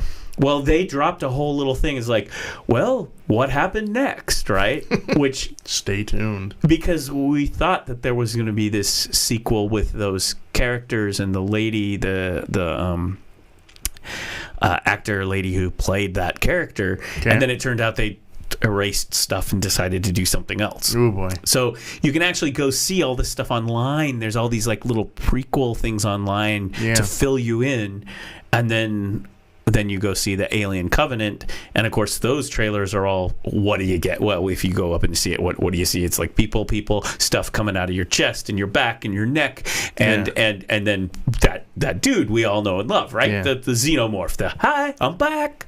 You missed me, didn't you? Look, I have two mouths. Right. Right. Do they still? On Monday, you were talking about the comic and being at Things from Another World. Free Comic Day, across the street from Dark Horse. Uh-huh. I haven't been down there. Do they still have the Alien and the Predator in the window? I don't know. That is an interesting question. Because that's how you know Dark Horse is if you walk past downtown Milwaukee, and in the window is a full-size alien xenomorph, and next to the dude is a full-size Predator. For the Alien and Predator thing. You didn't see that? Interesting. Yeah, I remember seeing it a lot in the old days. For years. But when I went down there for Free Comic Book Day, I'll be honest with you. Maybe they took it out. I'll have to look. I have to go look. But anyway, so the Alien thing's coming, but the Blade Runner thing's looking really good, and it has Harrison Ford in it. Yeah. I got to tell you, one thing I'm super excited about the new Blade Runner movie. Mm-hmm. There is an actor, a woman, who I really like. She's kind of a new-ish. Mm-hmm. Her name's now immediately forgot her name. Mackenzie Davis, I want to say, is her last name. Boy, if I get that wrong. She has been in some stuff I really like, and there was a scene. There's a scene in this trailer And I was like, is that her? And she looks like Daryl. Is it Daryl Hannah? Pris, you know, she's kind of got the makeup, the punk. She's all punked out. Yeah. And I'm like, oh, this is perfect casting for her.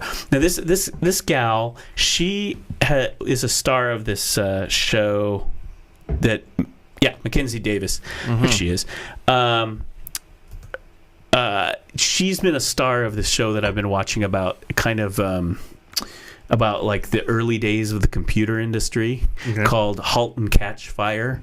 It's kind of like Mad Men, but it's like the early days of like the PC and computers in Silicon Valley and Texas. Yeah. And she plays one of the lead roles. She's plays Cameron, a programmer who starts her own online business, like the dial-up modem stuff. And they're playing games. I mean, this is all like set in the 80s. Yeah, yeah. And having come up with all that, I found it. That's your wheelhouse, man. Yeah. Entertaining. Yeah.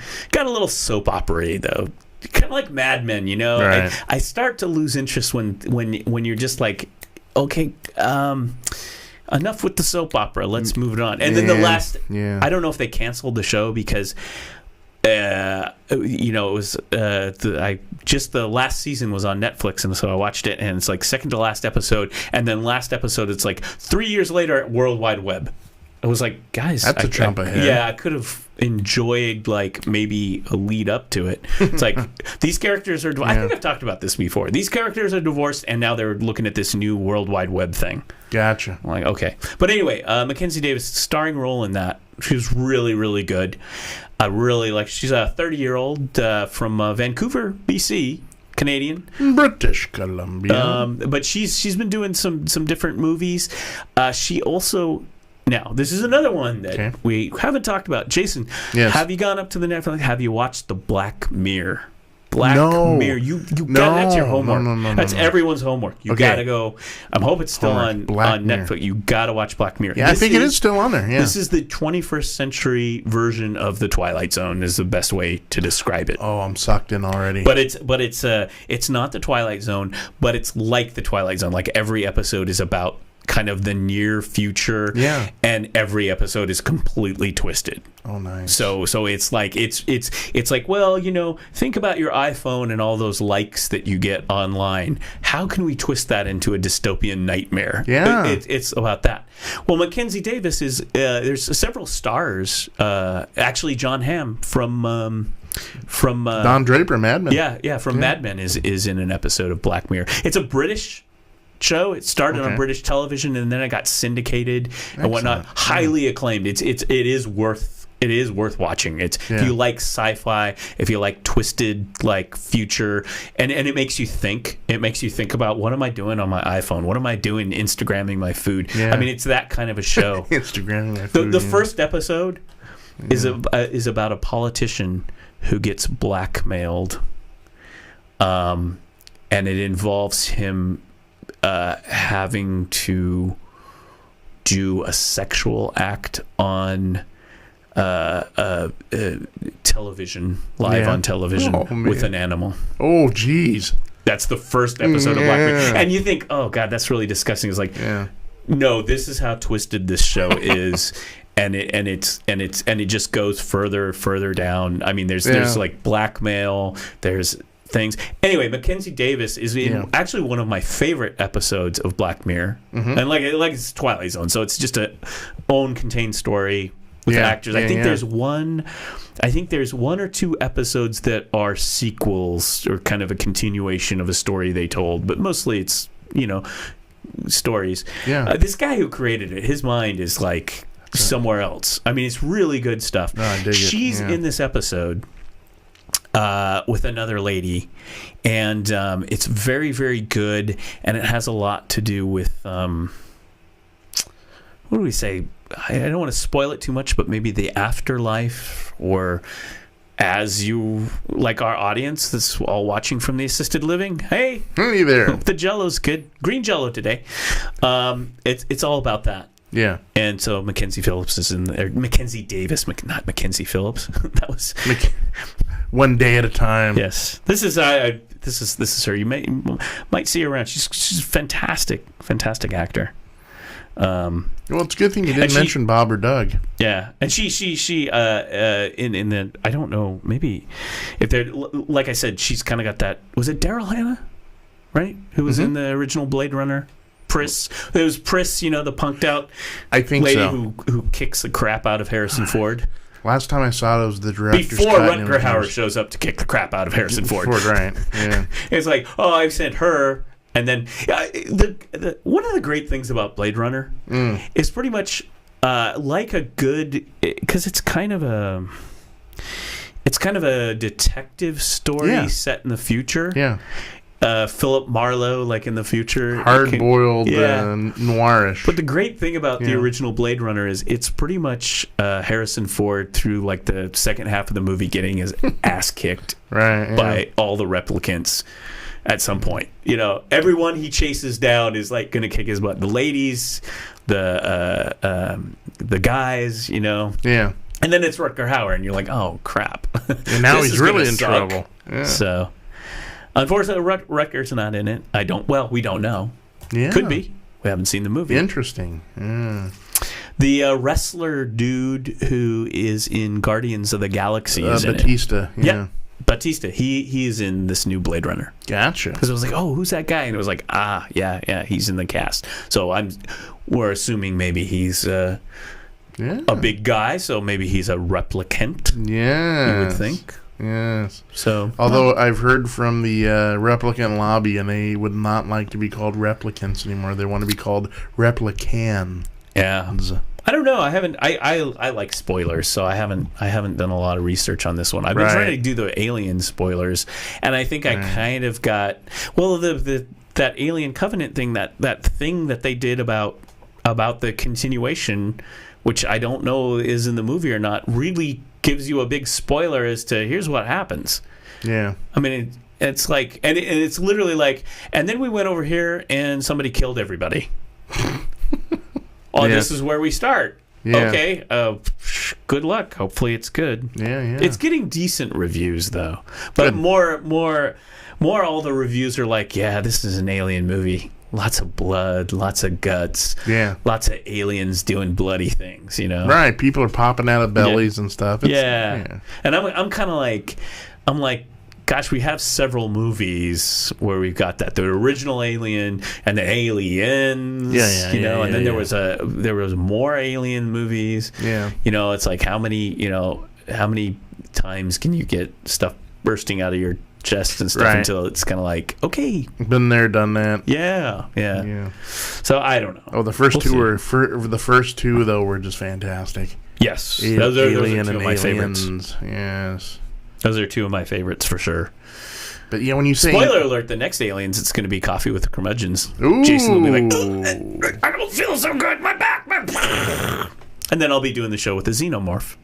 Oh, that'd be kind of cool. They don't talk a lot though. It's like, what do you think about this Trump thing? And the Xenomorph's just like, that's my Xenomorph. Okay. Lots of you know what? True story. Yeah. They said when they did the original Aliens, right? Yeah. And the cool thing about the original Alien movie is you really don't see the alien that much. No. Through the whole movie, you're like, now you know what it looks like. You can go down to the Dark Horse and see the whole body and everything. But back then, it was like, what the hell is that? Is it a snake? What is it? Right? That was the you brilliance. just saw this stuff scrambling.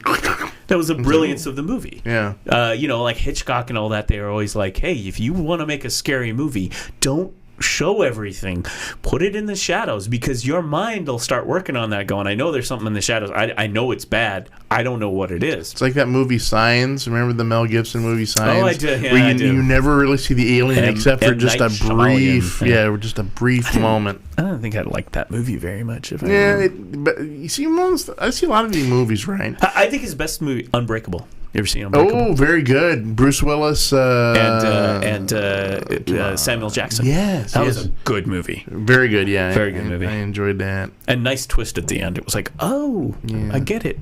But Signs was. I actually liked it because I'm one of those guys that's like, man, I love the premise, and it's frustrating sometimes that the movie doesn't deliver as good as the premise is. To me, it was like Signs reminded me that whole thing of Close Encounters of the Third Kind, where it was like stuff shaking, lights are going off, and you don't right. Sure. And then finally at the end, it's like, bring out Francois Truffaut, speak French. Look, guys in rubber suits. Well, I kid. Let's all head to Devil's Mountain and. Well, I kid, but actually, I like Close Encounters. This is one of my top lists. Yeah, see, it's so and hard. I still like it. That's so hard when you say, what's your favorite sci-fi movie? Yeah. It's like, man, You like Close Encounters? Oh, yeah, I love Close Encounters. And then you get the classics, the Day the Earth Stood Still. Yeah. I also think that Close Encounters, I mean, it kind of came out around the same time, blah, blah, blah, blah, blah, the Star Wars and that whole... Yeah. That late 70s sci-fi explosion, like, oh, we can make a good sci-fi movie and make money. Who knew? But I got the record as a kid, and I think it's one of John Williams' really fine scores. Like, I mean, everyone, Star Wars, but he did Close Encounters too. He did everything, and it's just a really kind of cool score. The Devil's Tower music and stuff, and the violin. But interesting, interesting. Yeah, I've watched it recently. I come back to it every once in a while, and it still plays good because I think partly Richard Dreyfuss is so good in that movie. Oh yeah, this means something. Yeah, it's one of. Well, he's just going nuts. Yeah, and he plays it so well. Excellent. Yeah, Dreyfuss is awesome. And I didn't realize when they did the director's cut that there were scenes that they had cut out of Richard Dreyfuss. More of his nuttiness, and then they put it back in, and then they took it out. Like everything, Spielberg went back and said, we had to rush this out for the studio, and there's stuff I didn't get to do, and I want stuff here and there and everywhere, So there's a couple different Close Encounters versions, Like Ridley Scott, there's a couple different. I got a Blu-ray that has like 4 different versions of Blade Runner on it. Wow. Yeah, all I've seen is the original and then the director's cut. No, there's 4. Yeah. There's the original, the director's cut, which was not the director's cut. It was not Ridley Scott's director's cut. It was the studio's re-released director's cut. Then I believe there's a Ridley Scott director's cut where he's like, this is my cut. Yeah. And then the 4th one, which I haven't seen, I'm fascinated. I still haven't had time to do it. It's a real long version, and it's the original test version that they showed the audience. And pretty much they showed them because they do a test, right? Yeah, they do a special test, a screening test, like the executives. Does this work? Does this not work? Yeah, they get an audience in there and they test it, and then I think what happens is you leave the theater and you actually get a survey. Mm-hmm. Like, this is a Hollywood thing. You get a survey and you fill it out. And it's like, what did you like? What didn't you like? What did you think of this character or that character? Yeah. And then the studio takes it all back, and then they move stuff around or recut it, or that didn't work, or this worked, or whatever. Focus groups, man. Yeah, I mean, it's a test screening. Sure. So this Blu-ray that I have of the original Blade Runner has the original test screening, which is long. Wow. Yeah. And the studio came back. It did not go well. Blade Runner did not go well. In fact, I don't think Blade Runner was that much of a success for the studio. And there was a lot of acrimony around the making of that movie. Yeah. Ridley Scott, the studio, the writers, the crew, Harrison Ford, this movie was not a fun experience. If I remember right, it broke even. And a lot of people, it was one of those things that became a cult classic. Yes. Blade Runner became Blade Runner after its release. So it like Star Trek. Yes. It just very much. Sometimes you do these sci-fi breaking things, and people go in and you walk in and you see it and you go, don't know. And then you maybe rent the videotape and watch it again and you go, that's interesting. And then again, and then all of a sudden, 20 years later, you're like, that is a great movie, because there's a lot to. And Blade Runner has a lot of, it's a sci-fi movie, but what do people get when you really get down deep into it? What is it about? It's about the human condition. It's about humanity. It's no big spoiler alert, but at the end when Rutger Hauer says, "It's like tears in rain," it's like.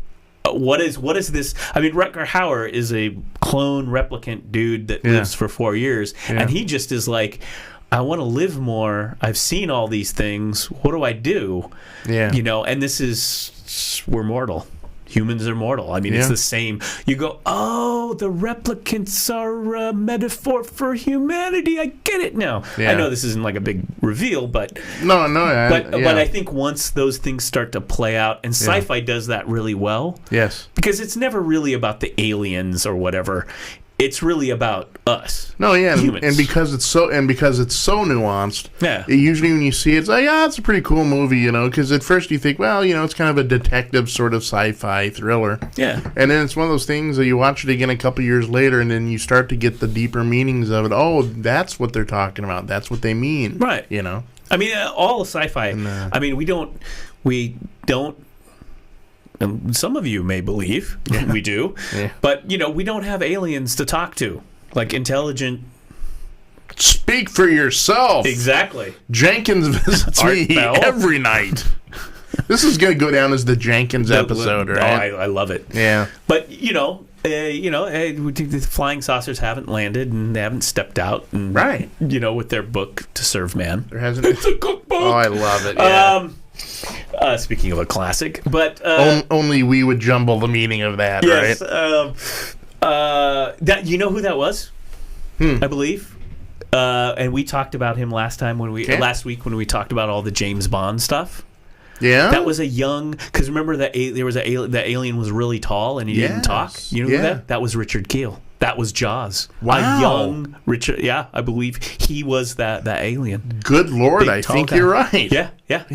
Okay. Because remember we were talking about later. James Bond and Spy Who Loved Me and Moonraker and the character of Jaws. Yes. Yeah, that was him. Interesting. In the Twilight Zone. Because everybody did the Twilight. I got a little homework tonight, man. Everybody did the Twilight Zone. I mean, Shatner did the classic Twilight Zone. Yes. I mean, everybody. If you go back and you look, and it's like, oh, that actor, that famous actor.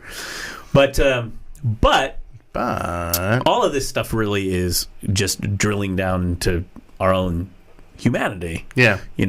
I think partly that's why Ridley Scott's the Alien stuff was pretty brilliant, because yes, it's a horror. It's a B movie horror show, and it's even based on. There's some B. I think I've seen it on Mystery Science Theater. There's a B movie sci-fi black and white out there, and it's almost when you watch it, it's like, wait, this is the movie Alien. It is the movie Alien. It's people in a spaceship. This giant spider walks around, but the great thing about Alien, what Ridley was doing there, is to actually really kind of be like, okay, you're out in space, you're humans, here's aliens. And it's not like, hey... and they're not the friendly Close Encounters of the Third Kind. They're just some sort of weird biological thing that wants to kill you. Yeah. Not for any reason, just death. Yeah. Or it's that whole Hitchhiker's Guide to the End of the Galaxy thing. Like, this planet's for destruction. We got it for destruction in 2 days. Oh, yeah. Oh, you humans. But you get it. Like really, when you think about, let's go out to space. Can we get to those stars that have those habitable planets? What are you going to find there if you do find biology and life? I mean, I was talking about this, that there's a situation where you can have biology the same as biology here on Earth, but they can be totally incompatible because of the way the molecules are put together. Your DNA. They don't breathe air; they breathe methane. Right. Well, we have DNA that's set on 4 chains of amino acids. A, C, G, T. Right. I was gonna say DC. Well, anyway, AC, that's DC, DNA. anyway. Deoxyribonucleic. But you could have on this other planet DNA, works same, but it's a different amino acid. It's a different molecule. Makes it totally incompatible with us. Gotcha. Yeah. So then what happens? Does it kill you? Does it have acid for blood? I mean, interesting. Could be like Yeah. I always thought if we're talking aliens now, Wednesday. Right. Well, it's Wednesday. I've got a sinus headache. Jason's I'm doing what Jason Jenkins. Jenkins. Jenkins.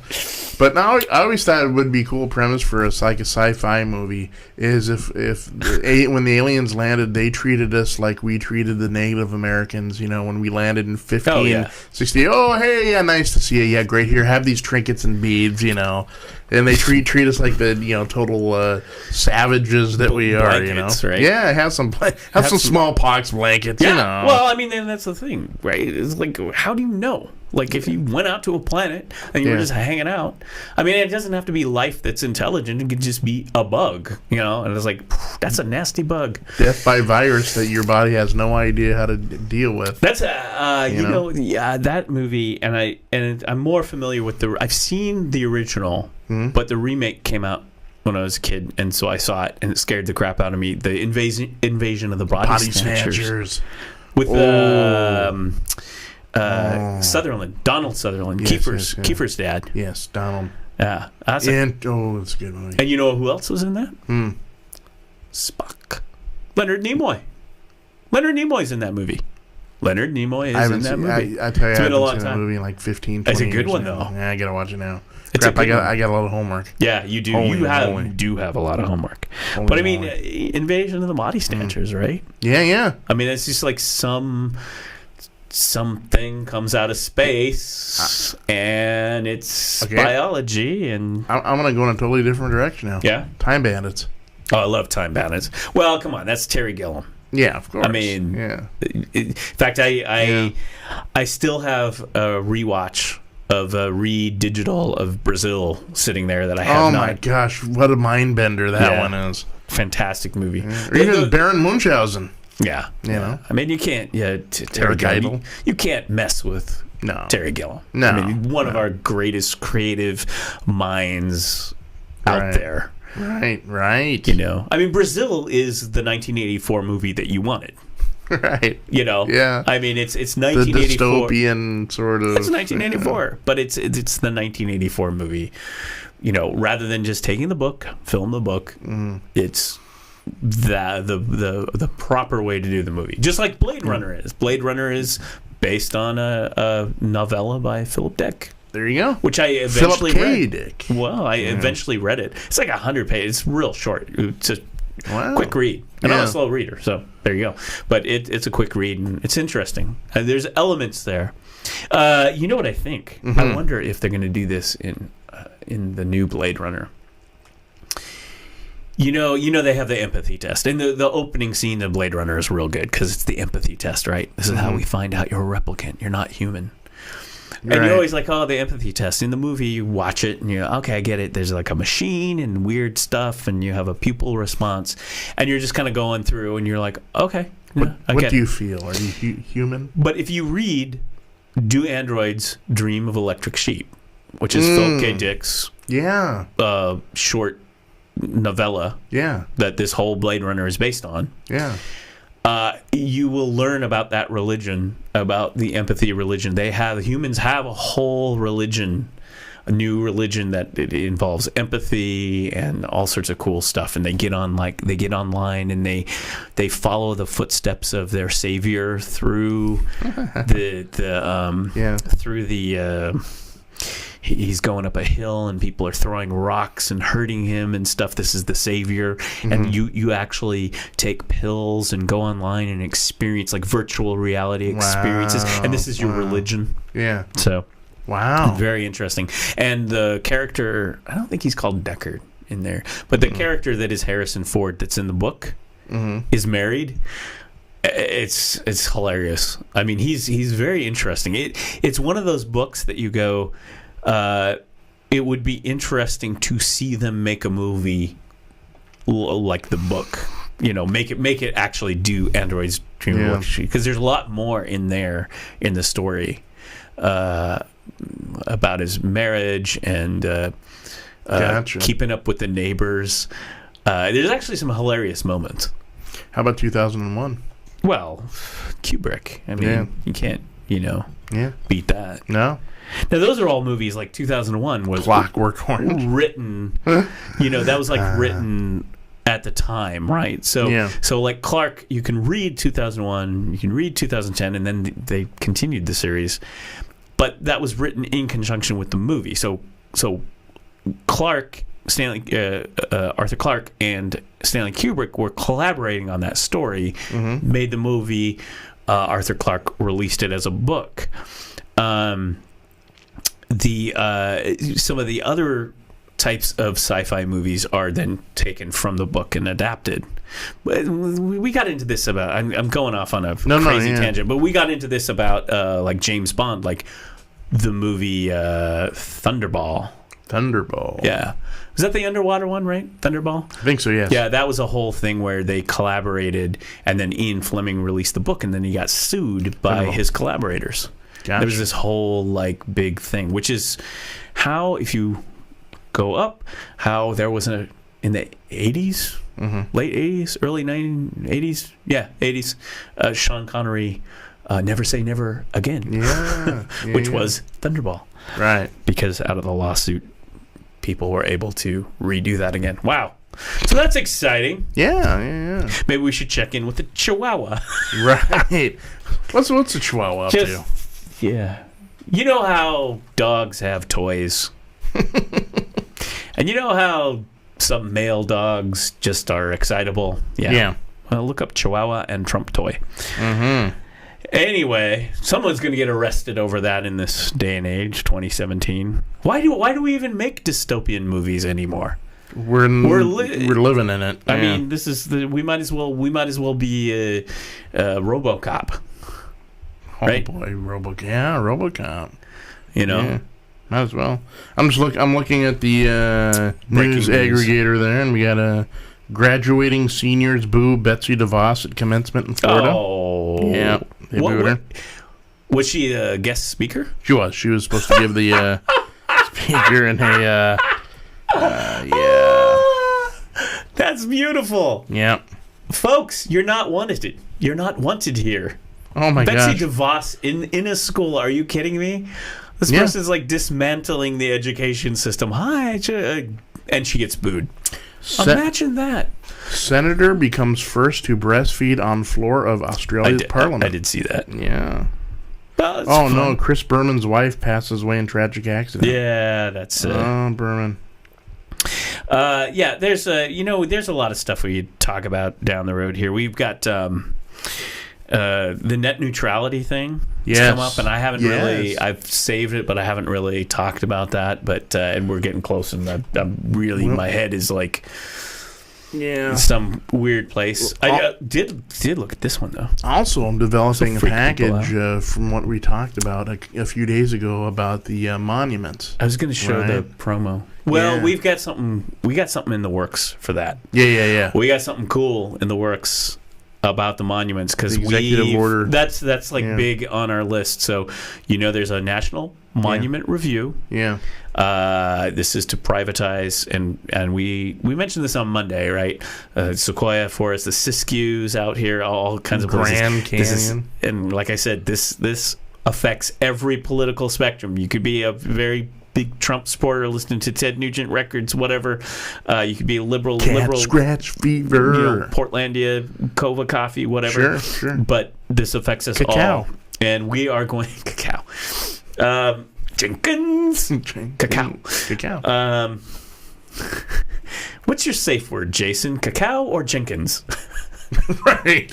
We'll discuss that in Turning Left. we'll do a whole segment. Sir Richard's going to be looking at us like, what? What are you? Good Lord, you guys are on acid. Exactly. Hey, we should play the promo real quick. Otherwise known as Claritin. I was thinking of that. Yeah. I was actually thinking of that. I want to see what it looks like on a regular screen. We had such a big Monday, too. We were just like going off on the world. And Wednesday's kind of the hump day. It's kind of the... where is it? It's kind of like the catch our breath day a little bit. Oh, here it is. We're mulling over the news of the Monday and the Tuesday, and we're gearing up for what are they going to break on Thursday or Friday because something's Friday's coming down good, the point. Oh, we had a good Friday. Feel good Friday, man. I think we got the intern. Yeah. I think Z-Dog. Yep. Cool. Z-Dog, Z-Man, Z-Dog. Zed. We got to get Zed. him... I like Zed. Oh, we could just call him Jenkins. Jenkins. Yeah. He'll come in here and he'll be like, it will come in here. I mean, his real name starts with a J, so we'll just call him Jenkins. And they'll be like, why are they calling me Jenkins? That's right, Jenkins. We'll just mess with his head. You know what we need Jenkins to do on Friday? You see, I'm already applying his name in there, Jenkins.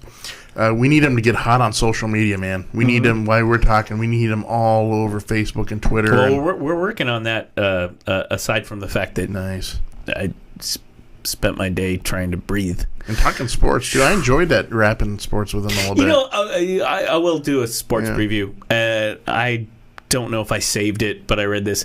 One of the headlines was, why does the NBA Finals suck this year? And it was just like, yeah, really, because it's pretty much like predetermined. Everything's a blowout. I mean, Golden State Cleveland swept the Blazers. Swept them. We didn't even get one in. No. And then they just swept the next and Cleveland, and it's just like they're just so good, man. So we're gonna talk about the NBA because there's just the NBA is just and you got LeBron who's just in the zone right now. I mean, that guy. Yeah, well, he's one of those guys that is so Warriors. Good. Right. So he was like Jordan. He's like Jordan in the fact that he played consistently during the regular season, but man, when they hit that postseason, it's almost like a flick of the switch, and he goes to that. But Friday's our sports day. Yeah, I did watch a soccer match. Oh yeah, yeah, it was on football. Chelsea. Gotcha. Chelsea, who is, it was one of the last 3 games that they have to play. They're getting the Premier League. They're going to win the Premier League. The ones to watch, though, is second place, the Tottenham Hotspurs. This young team, young legs, I mean, Tottenham's been down, and now they're ascending. Everyone's like, they're in second place in the Premier League down to Chelsea. Yeah. Chelsea's just firing on all, Chelsea being one of the top English teams like Chelsea and Man United and all those. But I've switched my allegiances in there. At first, when I first started watching Premier League, I was of course, it was the hip thing to be a Manchester United fan, right? Man, But I'm drawn now to Arsenal. Oh God. I'm drawn to Arsenal. That's not good, Jason. It's like right outside London. You do understand that Chelsea fans and Arsenal fans, they don't get along. Oh God, that's as bad as blood as it gets. That's as bad as it gets, Jason. Like you could say Man United, you could say Tottenham, you could say whatever. It's like, okay, but if you're like with a Chelsea fan, and you say Arsenal, Arsenal, it's like, is that a trigger word? Triggers. I'm telling you, it's what like other London team are there? Oh, is it Crystal Palace? Is that? Yeah. Is that London? Yeah. Because I like the whole London vibe thing, so I was like, I kind of like Arsenal. Yeah, it's got the cannon there. Arsenal and Chelsea are just that's as bad as it gets, dude. That's like the North and the South. That's like if you that's as bad as it gets. You mean the war of northern aggression? You picked as bad as it could get as Chelsea Arsenal. I mean, like fist fights. It could. But now here's the thing. Yeah. But here's the sports news, and we can talk about it on this on Friday. I do want to put it up. There is coming up in a couple weeks, end of May, Chelsea versus Arsenal. Yes, the huge rivalry. What for? For the FA Cup. Ooh. So that's going to be some heavy-duty north-south. You're not going to talk to me that day, are you? It's going to be bad. It's going to be bad. But, if we can bridge the gap, I'm feeling like we could do a summit.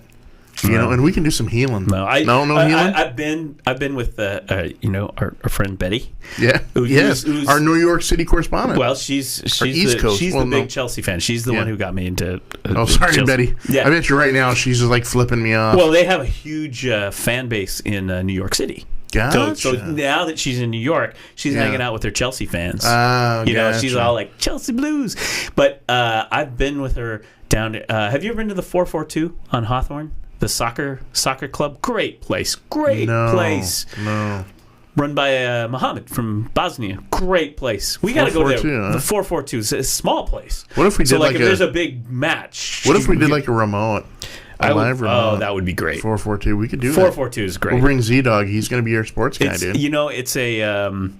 It's like that neighborhood bar. There's jerseys everywhere. It's a wonderful place. Should I go in there and just yell Arsenal rules? Well, here's the thing. I've been in there. I've been in there when it was a Chelsea Arsenal, and you got everyone showing up in their blues, their Chelsea blues, and everyone showing up in their Chelsea red, and the tension is Arsenal red. Yeah, the tension is like soccer fan tension. you can cut it with a knife. It's thick as pea soup, man. Oh yeah. Yeah, Everyone's like sitting. yeah. The Arsenal's like over here in this corner. The Chelsea's over here in this corner. It's like they got to split them apart. And there's a buffer. it There's cool. a demilitarized zone right in the middle. Right. I dig it. I dig it. the owner is Mohammed from Bosnia. Yeah. He's used to this stuff, Right. right? He's like, keep it cool. We're gonna peace treaty. We'll bring in the United Nations. We'll, you pikers. You know.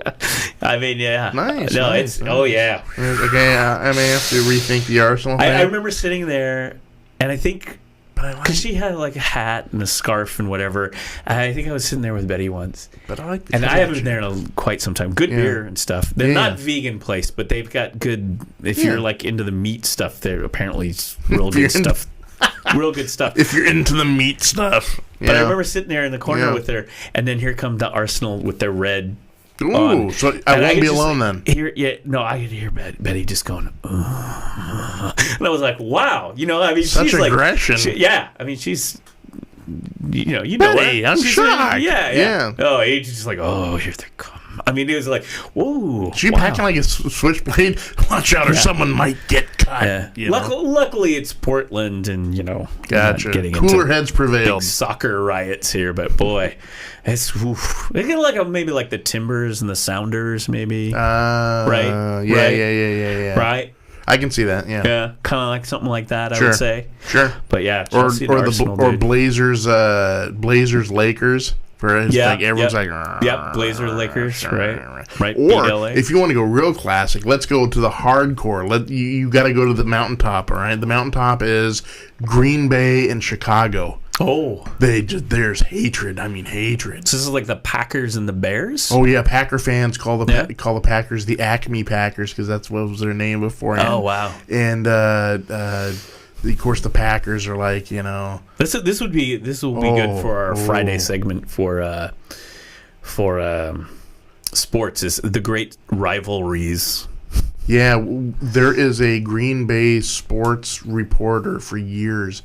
He gained national prominence because he was just like, Green Bay won, Chicago lost. It was a great day. Yeah. And then, of course, yeah. the Chicago people are like, Yeah. oh my gosh, Yeah. we want to throttle this guy, And that's your Chelsea Arsenal. So I Yeah, suggest you yeah. pick a different team. pick a different team. And I just Tottenham's okay. Tottenham's in 2, and they're young.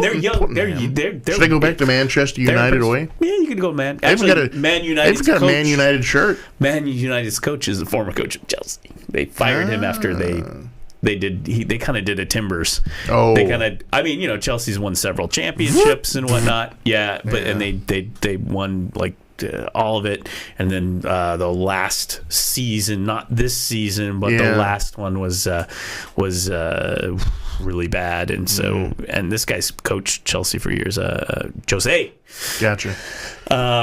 Who's funny. The coaches in the Premier League are pretty interesting guys. I mean, it's a real good manager. There's a lot of manager stuff. They Man City got the former coach of Bayern München, and the current coach, who everyone likes this year, is Conte from Italy, the Italian national coach. Yeah. He's Chelsea's coach, and he's Gotcha. doing real good. In fact, the last game when they watched them, they win, and they knocked out Bromwich, Middlestone, one of the low teams. They sent them packing out of the Premier League. It was kind of sad. They showed the fans crying. Yeah, it was like 3-0, and they sent them packing. It was like, well, that was your time in the Premier League, folks. See you later, because they were on the bottom of the table, so they get sent packing. They're not in the Premier League next year. Wow.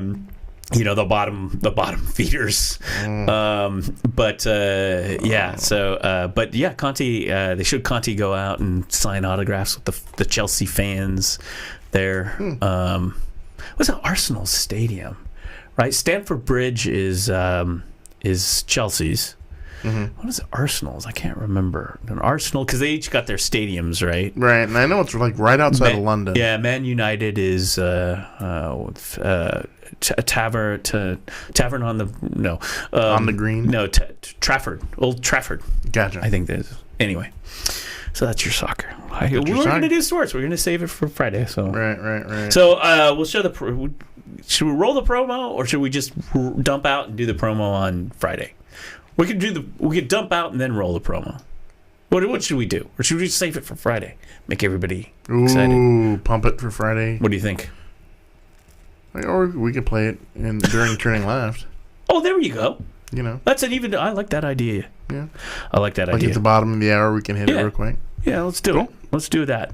Let's do that. Because it's time to go. Excellent. And it's, we had an interesting... we had an interesting Wednesday, and we got another show. We got Turning Left, so it's been fun. We talked about aliens. We talked about Blade Runner. We talked about aliens, politicians, Donald and Trump. athletes. We talked about Comey. We talked about Arsenal versus Chelsea. Yeah. And Jenkins. Jenkins is our word of the broadcast. Folks, if you dial right now, 503-395-5040, you will win absolutely nothing. There you go. And like it. All right. So, have a good Wednesday. If you want to come back. Oh, look. This thing got set. Lovely like 3D, Wednesday. man. Get your 3D glasses on. It's because the chair hits the button. Anyway, so we'll be back Turning Left, and we'll be back on Friday with lots of fun things. So see you later.